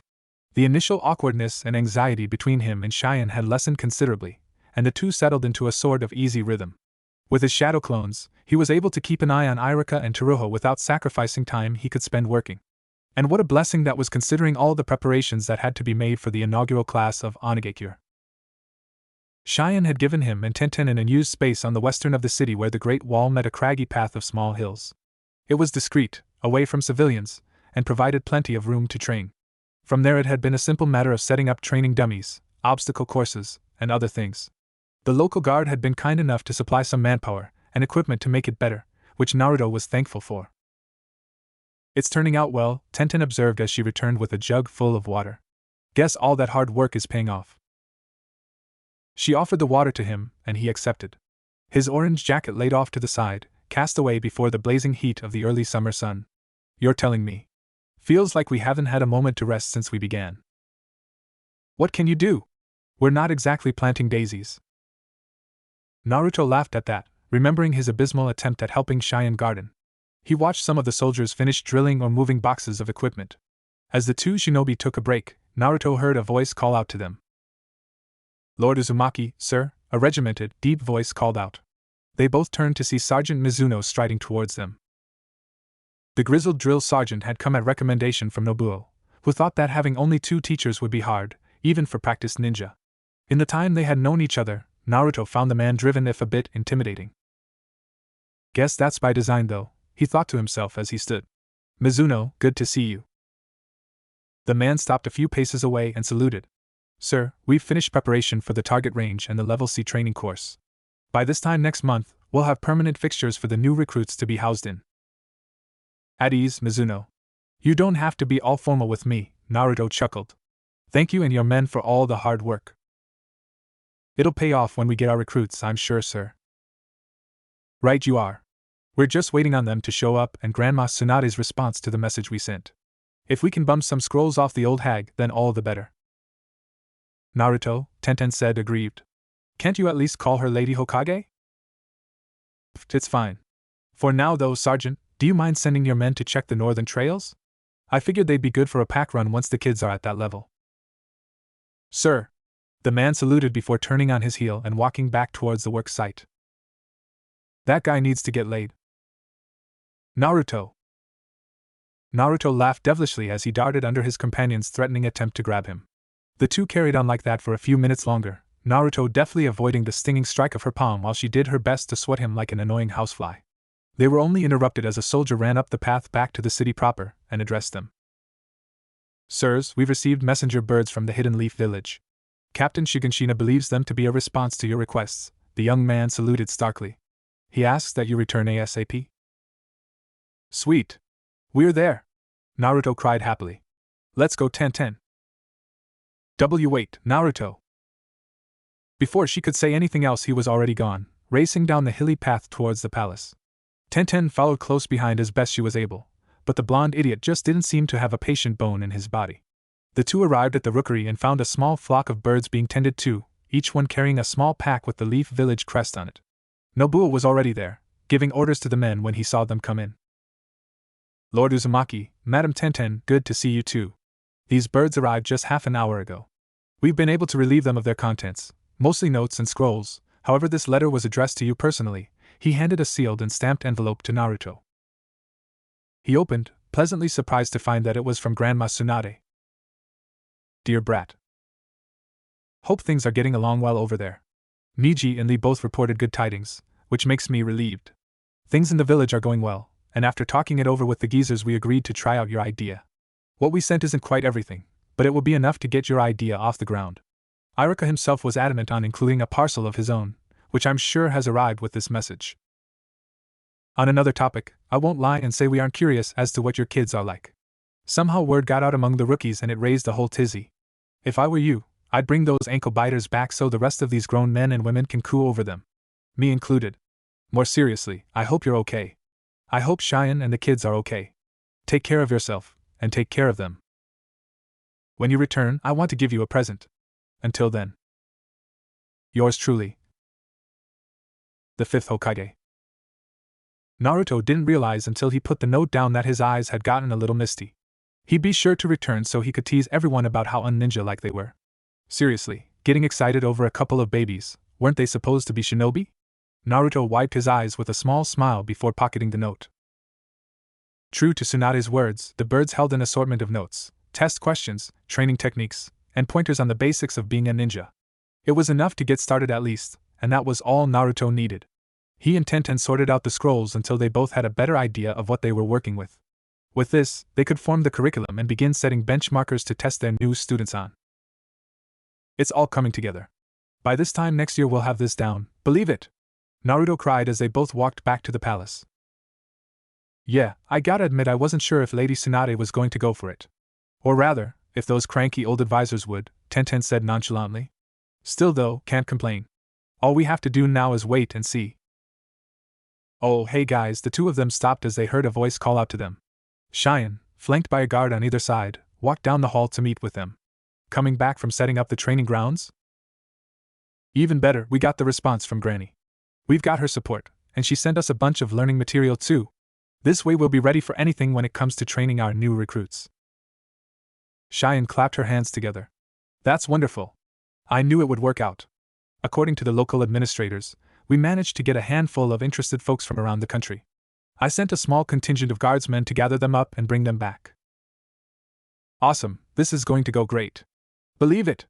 Naruto cried victoriously. I'm sure you'll do great, hon. Shion leaned in and shared a quick kiss with her fiancé. I have to get back to work, so I'll see you two around dinner time. I swear, it's like some of these old guys wouldn't be able to breathe without triplicate documents giving them approval to. I'm sure. Well, you just let us handle everything else. See you tonight. The two shared another quick goodbye kiss and parted ways. Tenten glanced at her companion and appraised him. He had fallen into the swing of things with a sort of grace that she didn't expect him to have. Granted, Naruto had always been a roll with the punches sort of guy, but still. At the very least he seemed more mature, like Niji said. Tenten had been sure that the day she saw Naruto being all proper and grown up would be the day pigs flew, but here they were. She glanced at him again and found a red-hot blush had crept onto his face, a dopey, overly sappy grin plastered on his face. Or maybe not, she thought with an eye roll. Boys. 0-0-0-0. And it's like, I know I'm the priestess, but you don't need to run everything by me.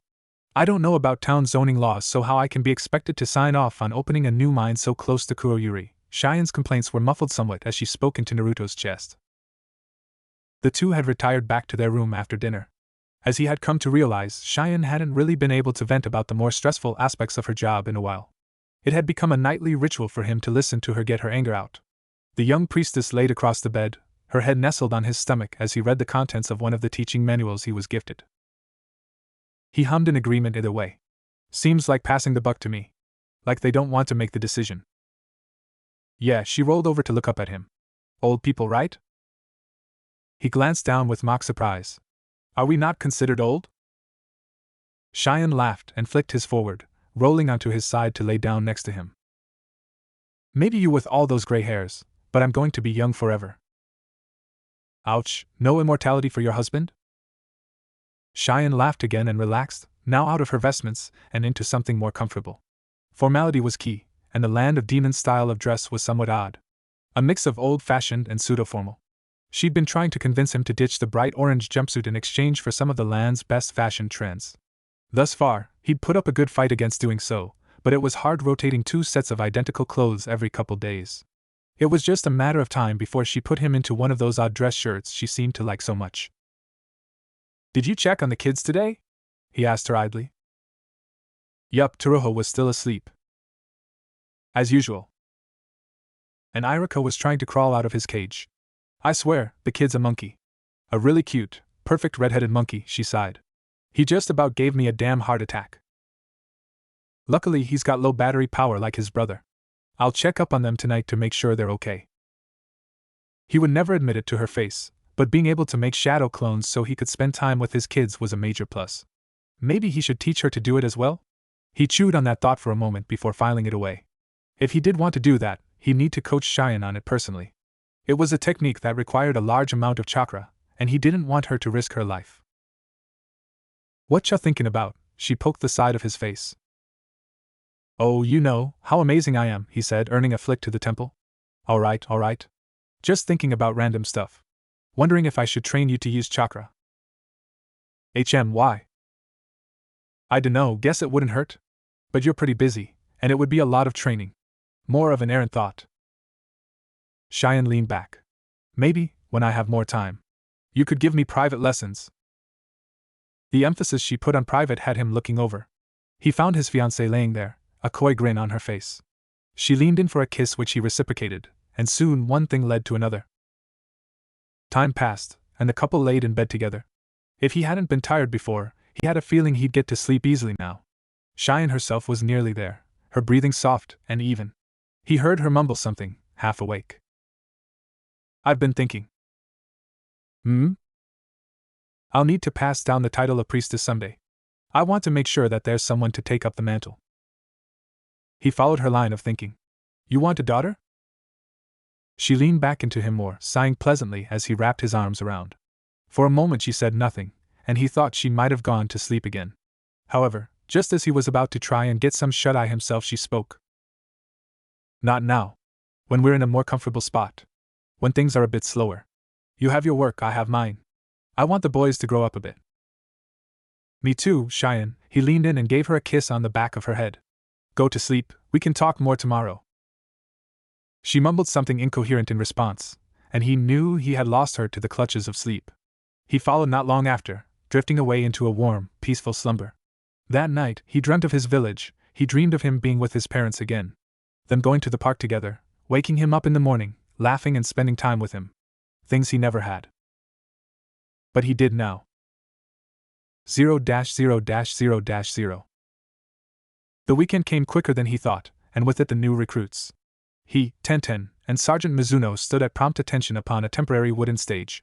A soft wind swept across the hills, rustling the grass and providing some relief from the cloudless blue sky.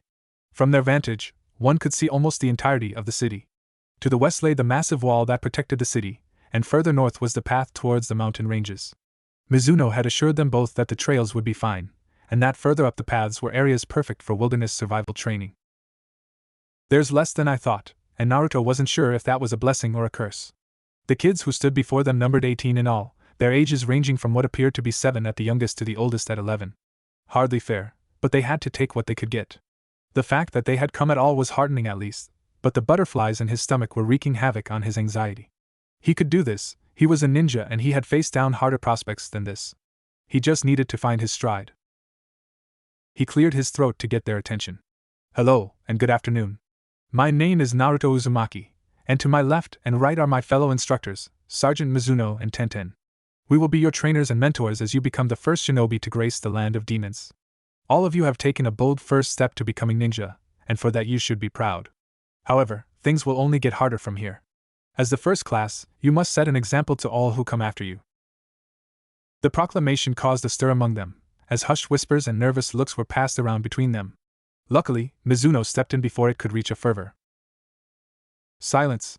He called out, loud enough to quiet them in an instant. The introductions are not yet over. Remain silent. Nodding his thanks to the man, Naruto continued. I won't lie to you, the career you've decided to undertake is punishing and dangerous. You will learn real-world skills here, you will be pushed to excel, and you will get hurt. He saw one girl with shaggy brown hair flinch as if he had threatened to physically hit her. He filed away her face in his mind for later.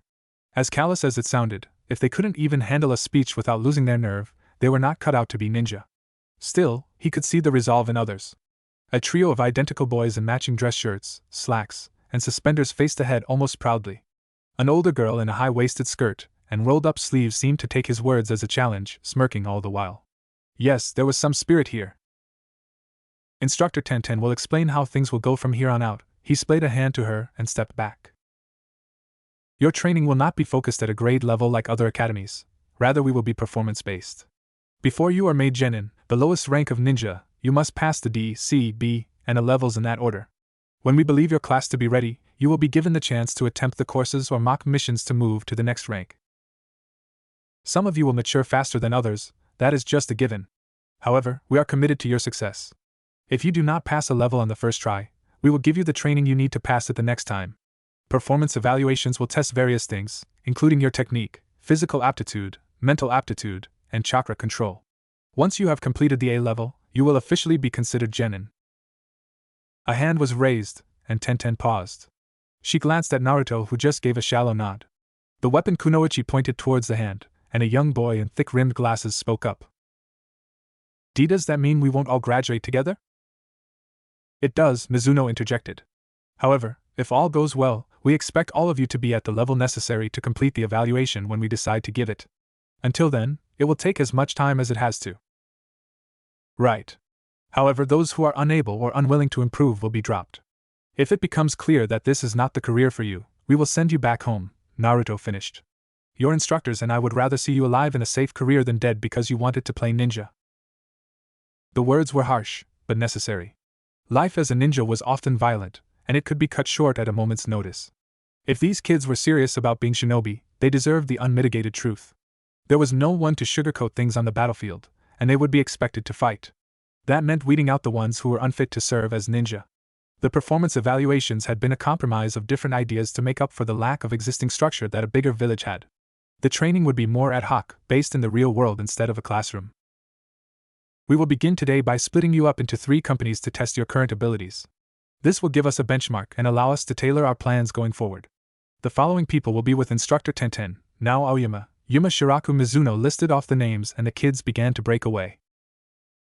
Naruto let out a breath he hadn't realized he was holding. They had gotten through the first step with flying colors, now he just had to keep it up. In the end, he was left with the largest group composed of 6 kids. Most of them seemed to be of an older stripe, around 10 or so if he had to guess on most of them. He had gotten the triplets, but not the girl who was in Tenten's group. He spotted the scruffy-haired girl alongside the glasses boy and one more girl whose hair was cut so short she was nearly bald. He saw the indent of a crooked scar across the side of her head, reaching up and around to the back. The scruffy girl was wearing too many layers for the summer heat, with a large brown jacket and dark green scarf over top a long plaid scarf. The boy in glasses appeared more suited to a classroom than a muddy field, and the bald girl regarded him with a sort of detached patience as he surveyed them all.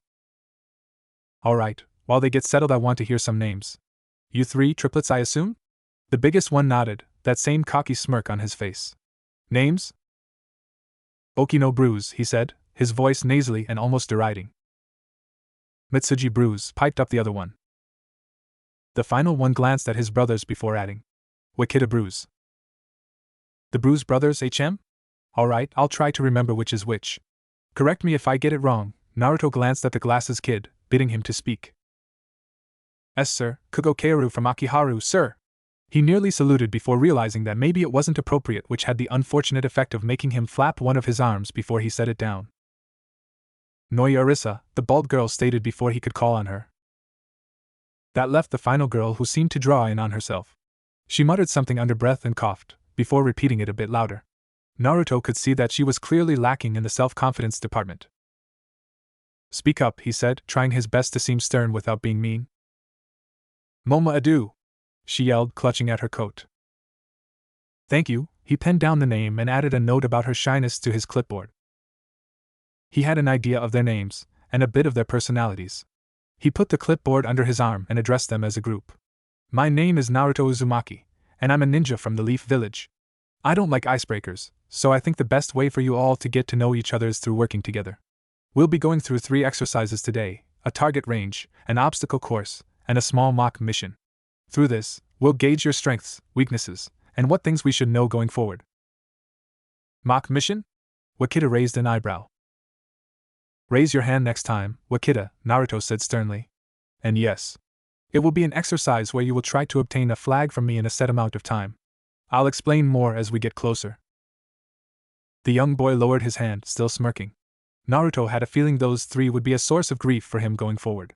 He looked over the assembled children to see Tenten giving him the wave as Mizuno led his group towards the obstacle course. His comrade would take the mock mission, leaving his group to go head towards the target range.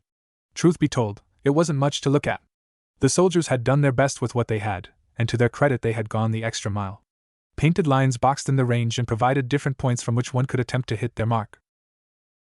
The children were all lined up next to a table that was laden with kunai and shuriken.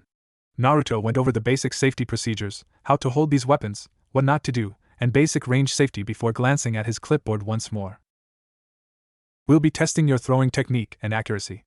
If you don't do well, don't get discouraged. This is merely to ascertain your current level, Naruto explained. Orino, you're up first. The large boy stepped forward, a kunai clutched in his meaty fist. With a nasally snort, he reared back and tossed the thing downrange. Naruto watched it fly, analyzing its speed and direction. A bit wobbly, but it hit the target dummy on its abdomen, just above the right hip. 2 more, then switch out with Wakita. The next 2 volleys were roughly equal. The boy had more force than aim, which made the shots off-center if more powerful. Naruto penned down the notes and had the next bruised brother come up. Wakita, for all his weaselly sneering, proved to exceed his brother. The boy's aim was good, so much so that Naruto was convinced he had some level of experience in it. 3 shuriken, each of which hit the center target. No bullseyes, but it was impressive nonetheless. On and on it went, with Mitsuji bringing up the rear among his brothers and Keiru not even managing to hit the dummy at the standard range. He saw the well-to-do boy sulk as he paced back towards the rest of the group, head hung low in shame. He's going to require practice. His form and aim need work, but we can train that in. He glanced at Momoi and her attempt. Her, on the other hand, is something else. The young, frizzy-haired girl didn't even seem to be keeping her eyes open as she threw the knives. 2 of the 3 attempts didn't even make it to the dummy, let alone hit it. He heard a familiar scoff from behind him, but didn't turn around to chastise Mitsuji. Instead, he tried to watch the girl. She seemed to flinch the moment she threw the knife, as if she expected it to bite her in retaliation. Was it fear? A ninja who was afraid of throwing knives and shuriken would not go far, but it was possible. Maybe it was nerves instead. Momoi fell to the ground, winded and barely blinking back tears. Naruto sighed as he added some more notes to his clipboard, appending a thought that he should keep an eye on her. The final one to be graded was Noya, who strode forth without a care in the world. She stepped aside Momoi, who was helped up by Keiru and taken back to the group. The blonde ninja could tell this one was different from her classmates. There was something about the way she held herself. She knows what she's doing, was his immediate thought. The shaven-haired girl reared back and tossed the kunai with impressive force. With a soft thunk it stuck into the center of the target. A perfect bullseye. The bruised brothers stopped their hushed joking as Momoi seemed to flinch back behind Keiru. 2 more times Noya let the knives fly, and each one landed perfectly.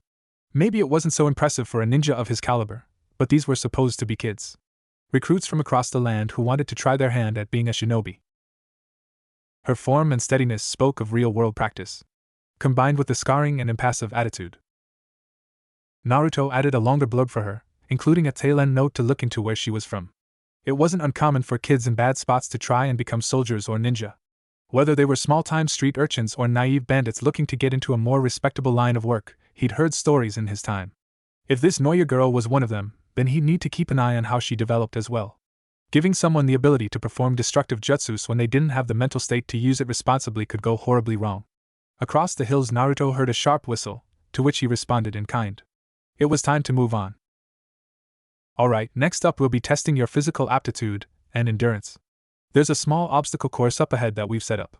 Once you all begin, we'll time you to see how long it takes, he called back as the group marched on. The course was ramshackle by design, simple and straightforward. It began with a short sprint towards a trio of logs suspended over a dug-out pit of mud. Past that was a belly crawl underneath some planks of wood that led into some monkey bars. Once that got through those, it would be a rocky, uneven uphill sprint towards the final platform where they'd be timed. For him or Tenten, it'd take maybe 15 seconds, less if they went all out. But for the kids it would be good to gauge their weaknesses. His class lined up, each person preparing for the slog ahead.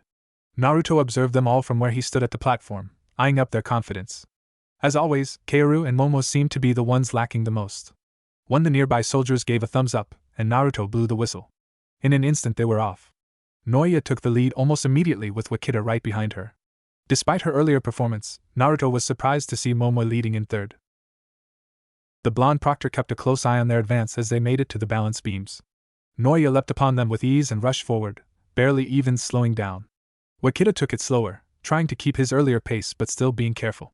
Momo, for her part, slowed to a walk and shimmied along the log, costing her precious seconds. With a brash shout, Orino leapt upon the wooden bridge and attempted to join his brother.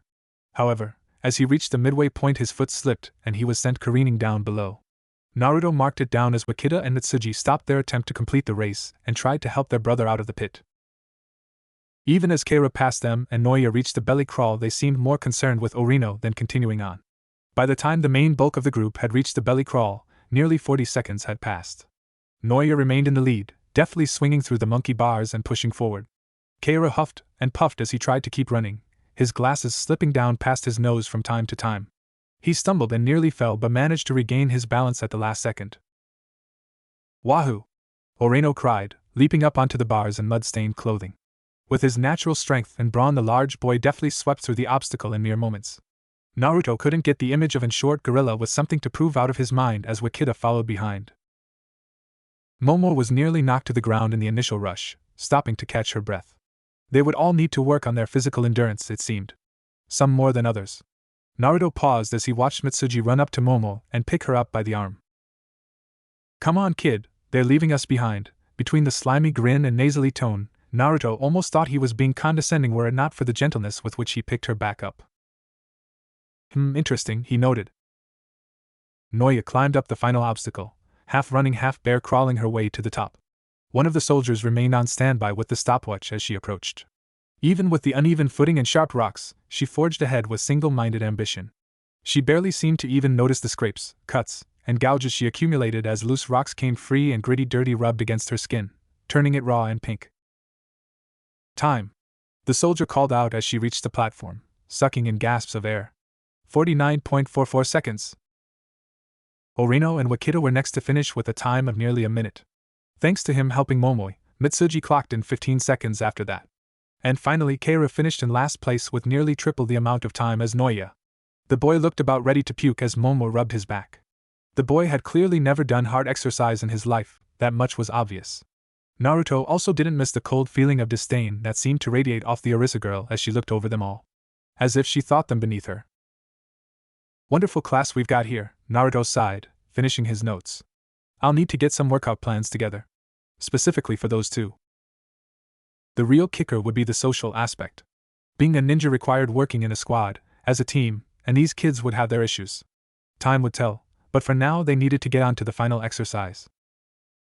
See, can't we rest first? Keira wheezed. Yes, sir? Naruto stopped for a moment, and glanced up at the blazing sun. Get some water. We're taking a 5-minute break, but no more. Go!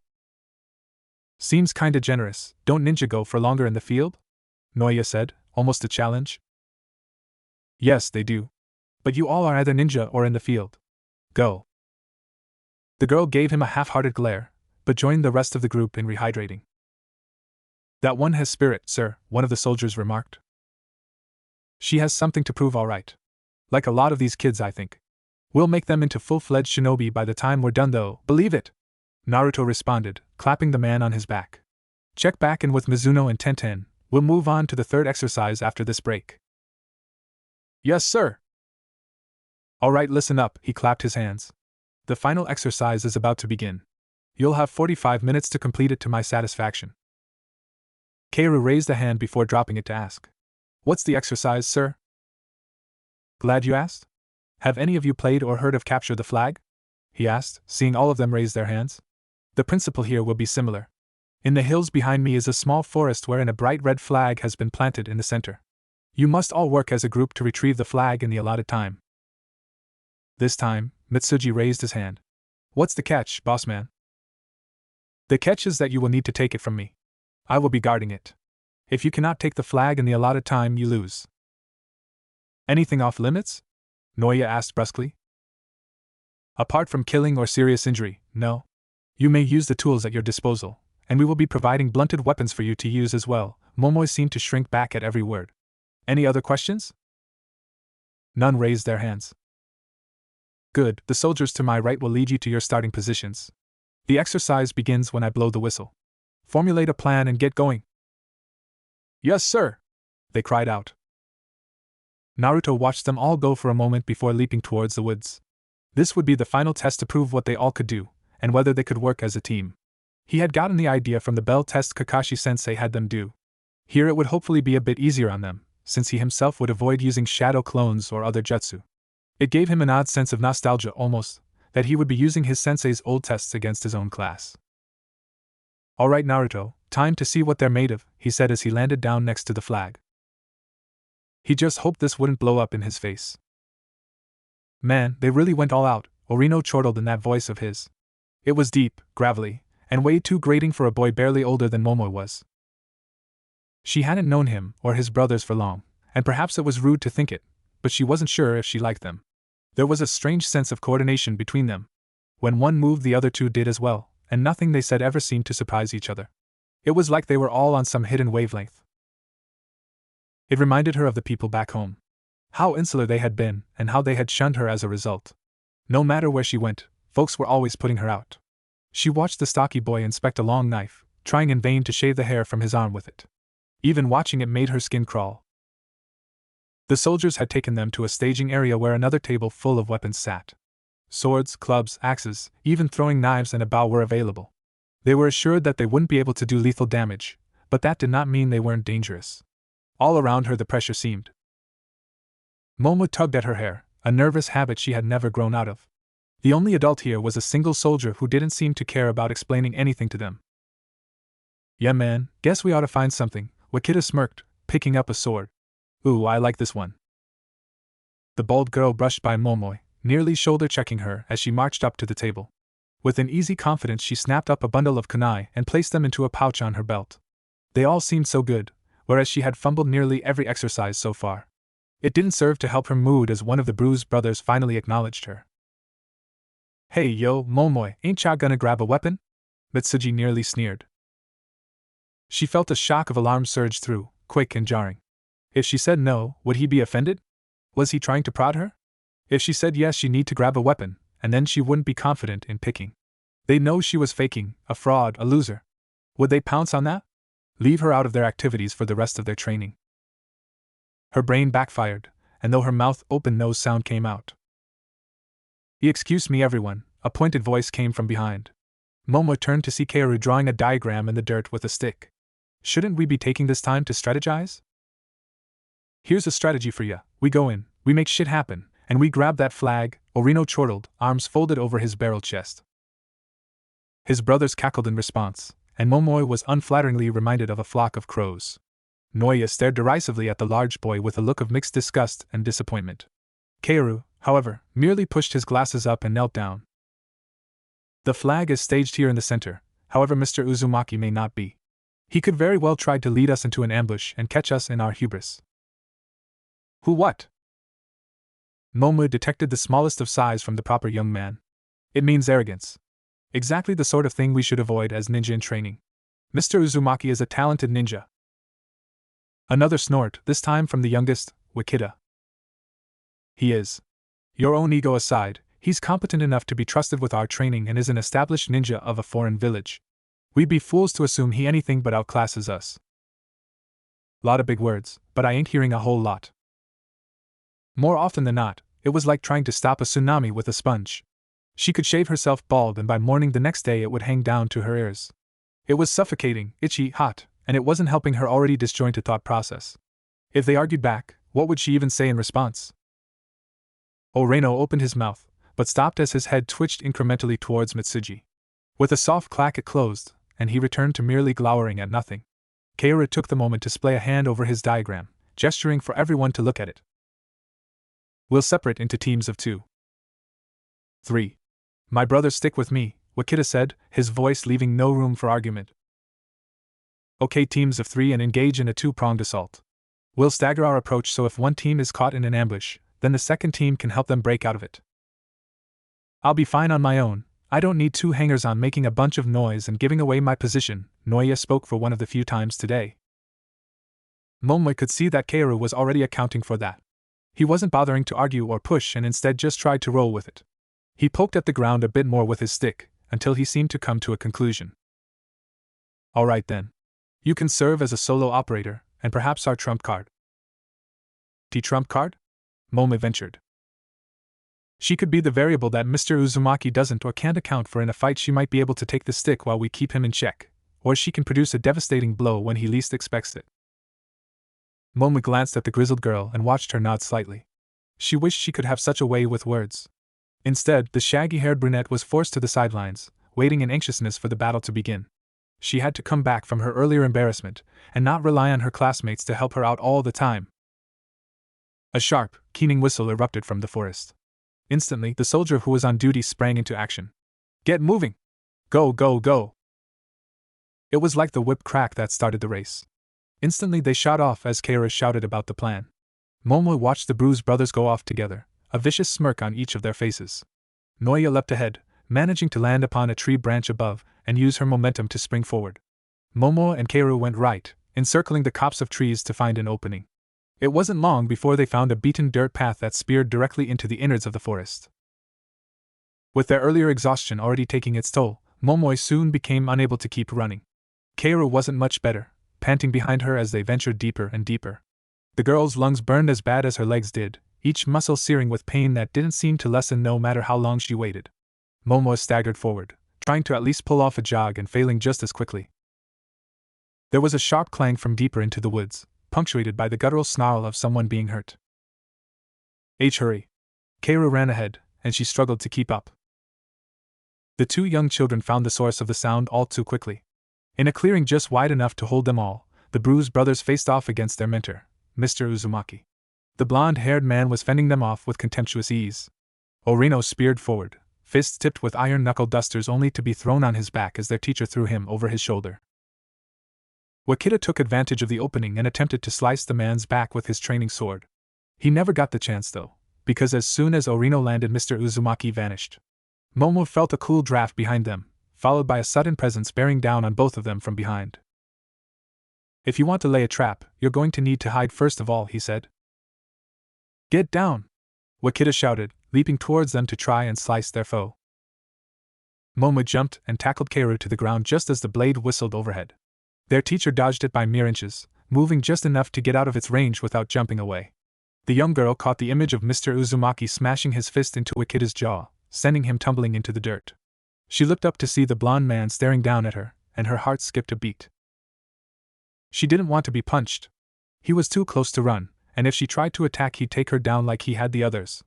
For the briefest of moments, she could see her father in his place. That familiar look of parental disappointment, like he knew that she would never amount to anything. Nothing but a burden, he would mutter when he thought she couldn't hear. It was too much. Stop! She cried out, and her hair responded. Like a tidal wave it grew, cresting overhead to try and smash their teacher with its bulk.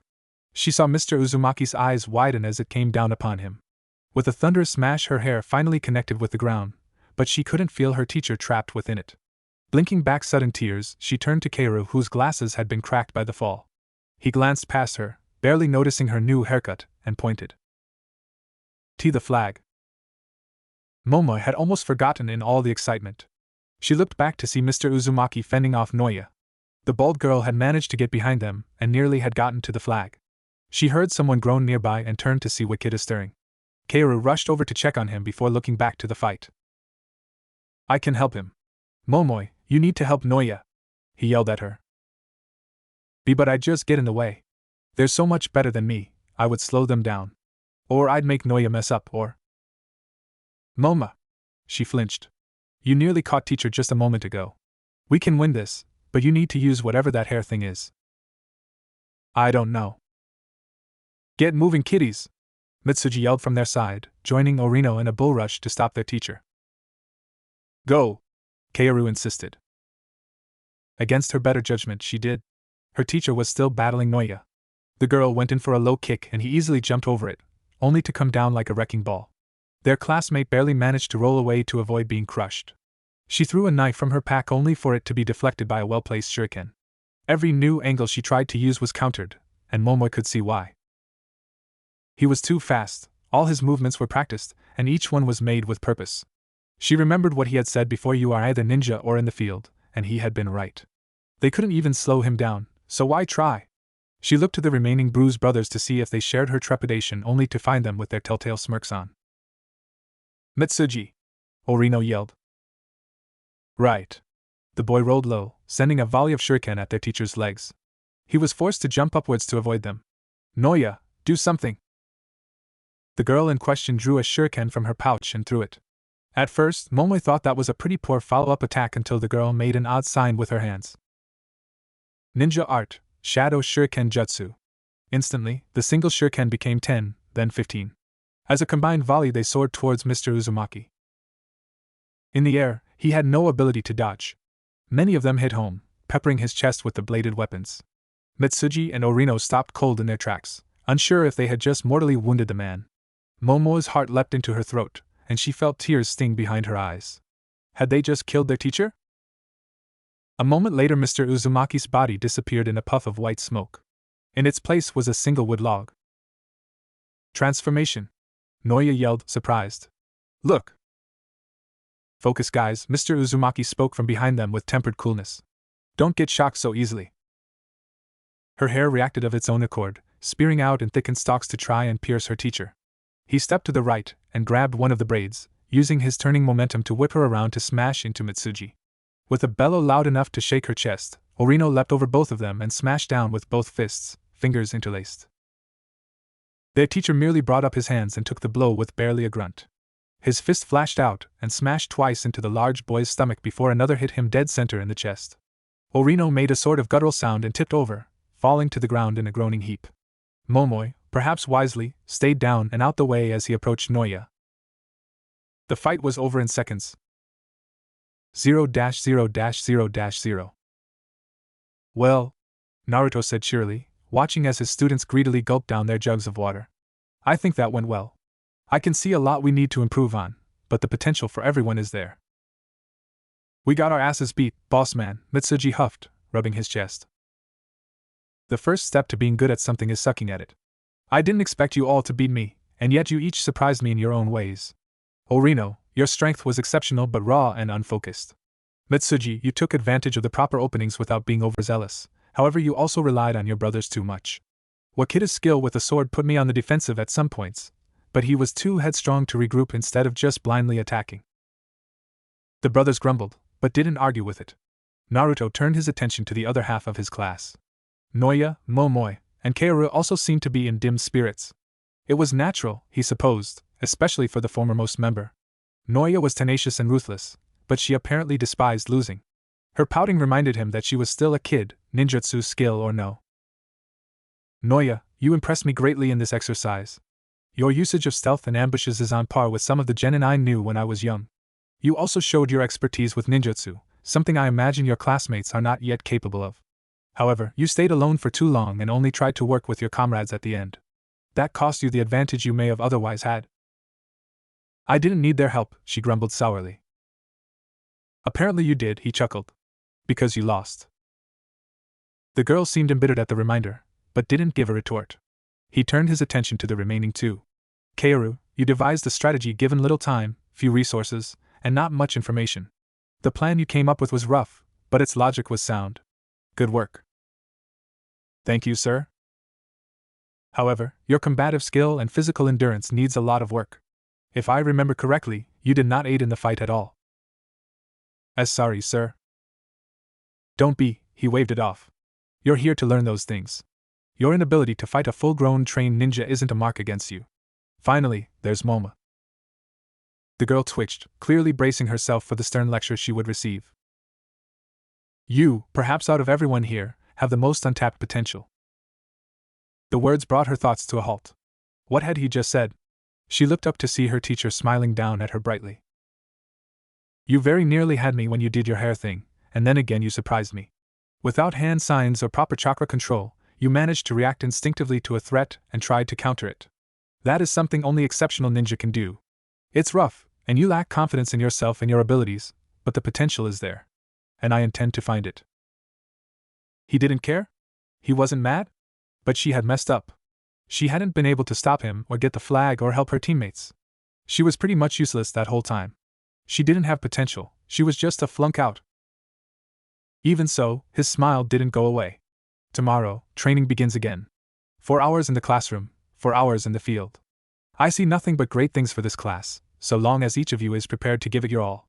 It won't be easy, but if you don't give up then I won't either. Believe it! Something in what he said, or perhaps how he said it, stirred something in the small brunette. Kaoru fixed his glasses and smiled, apparently on board with the idea. The bruised brothers were the same. Even Noya, for all her bitterness, wasn't averse to his demands. No matter how hard it was going to be, it was apparent that none of them wanted to give up. For Naruto, their enthusiasm sparked a flame of hope in his chest. He had been worried that he had been too harsh on them, too demanding. And yet he could see the way they looked up at him. That fire in their eyes, it reminded him of the troublemaker he'd been all those years ago. Momo especially reminded him of his life. Something in the way she spoke and the way she held herself. It was like a mirror to the way he had been before he had decided to be the class clown. He wasn't going to subject another child to a life like that. Not if he could help it. 0-0-0-0. I'm glad it worked out, Shion murmured into his ear as he leaned his head on her shoulder. They seem like good kids. Feels weird, acting like a teacher, being all stern and authoritative. I used to hate teachers like that back in school. She smiled. Maybe now you see why they acted like that. He had no retort for that, and merely leaned deeper into the crook of his fiancée's neck. Truthfully, it hadn't been bad, but he couldn't ignore the small knot of anxiety at the bottom of his stomach. The worry that he wouldn't be enough to make sure they grew up into fine ninja. He knew, logically, that he probably could handle it. After all, he taught Konohamaru what he knew, but much like his worries about being a father, it didn't matter how much he tried to reason with it. This was something he was just going to need to face head-on. A problem that wouldn't go away until it was finished. You've done great so far, and you have both Tenten and Mizuno to help you. Besides, you're my husband, and that means you can handle anything. He snorted quietly. Is that a brag of you, or me? Yes, she flicked the side of his nose lightly. The kids were quiet today, mostly they just slept. Not looking forward to making them get out of bed when they grow up. You can handle that, I'll be too busy sleeping. The two shared a quiet laugh in the relative peace of their bedroom. For Naruto, the easy rhythm and string of successes made him uneasy. At times he felt like he was waiting for the other shoe to drop. For the facade to fall away and reveal something terrible. Maybe it would be a messenger bird alerting him that the Akatsuki had destroyed the village, or that Sasuke had returned to reap cold vengeance on his friends. Sasuke, he thought wearily to himself. I almost forgot about him. I still owe Sakura that promise. I need to find him. But that meant abandoning his place in Ashia, with Shion and his students. For now, perhaps he could just set this all up and get it running before he went back on the hunt. He had waited 2 years already, what was another one? Granny Tsunade had told him it was fine, and the 5 great nations were working together to get rid of the Akatsuki once and for all. He could leave it be and attend to his family for a while. They aren't helpless without you, Naruto. You can trust them, he reminded himself. Your hair is growing out, Shion remarked, running her fingers through the mop of sun-bleached blonde hair. Is it? Haven't found a good barber here in Ashia, and I didn't pack my razors either. He scratched the growing stubble on his chin. Don't think I've gone this long without a trim. His hair had a distressing tendency to grow like kudzu. Maybe it was something he inherited from his mother or his father. The shaggy growth he had had as a kid was more a result of his own attempts at giving himself a haircut. Few places would cater to him, and he often lacked the funds to get a nice cut, so he had just hacked something together for most of his life. When he had been with Jiraiya, the Toads had done their best. I kinda like it, Shion spoke again, surprising him. I like men with longer hair. Have you ever thought about it? He shook his head slightly. Nah, couldn't imagine myself with it. You should give it a try. I know a lot of techniques for hair maintenance, maybe I could try them out on you. That sounded nice. Maybe it was the scalp massage she was giving him, or the warm ambience of their room, but he couldn't find it in him to argue. A change of lifestyle demanded a change of appearance, did it not? Besides, he could always cut it later. For now, though, it cost him nothing to humor his wife. You got it, hun. Always wondered what I'd look like with a beard. Don't think I'll let you go all wild man on me just yet, mister. He chuckled before sliding over to rest his head on her lap. She accepted the chance of position without a word, still running her fingers through his hair. There was something almost motherly in her touch. Accepting. How long had he been touch-starved? Even his friends barely had a reason to hug him, and it wasn't like anyone had wanted to touch the demon child. For years upon years there had been no one to really hug him, hold him. He never realized just how much he had missed that contact until he had come to the land of demons. Shion made a small, amused sound as he rolled over to bury his face in her robe. She kissed the top of his head. When you're a bit more awake, I was wondering if you and Tenten could find some time to investigate something for me.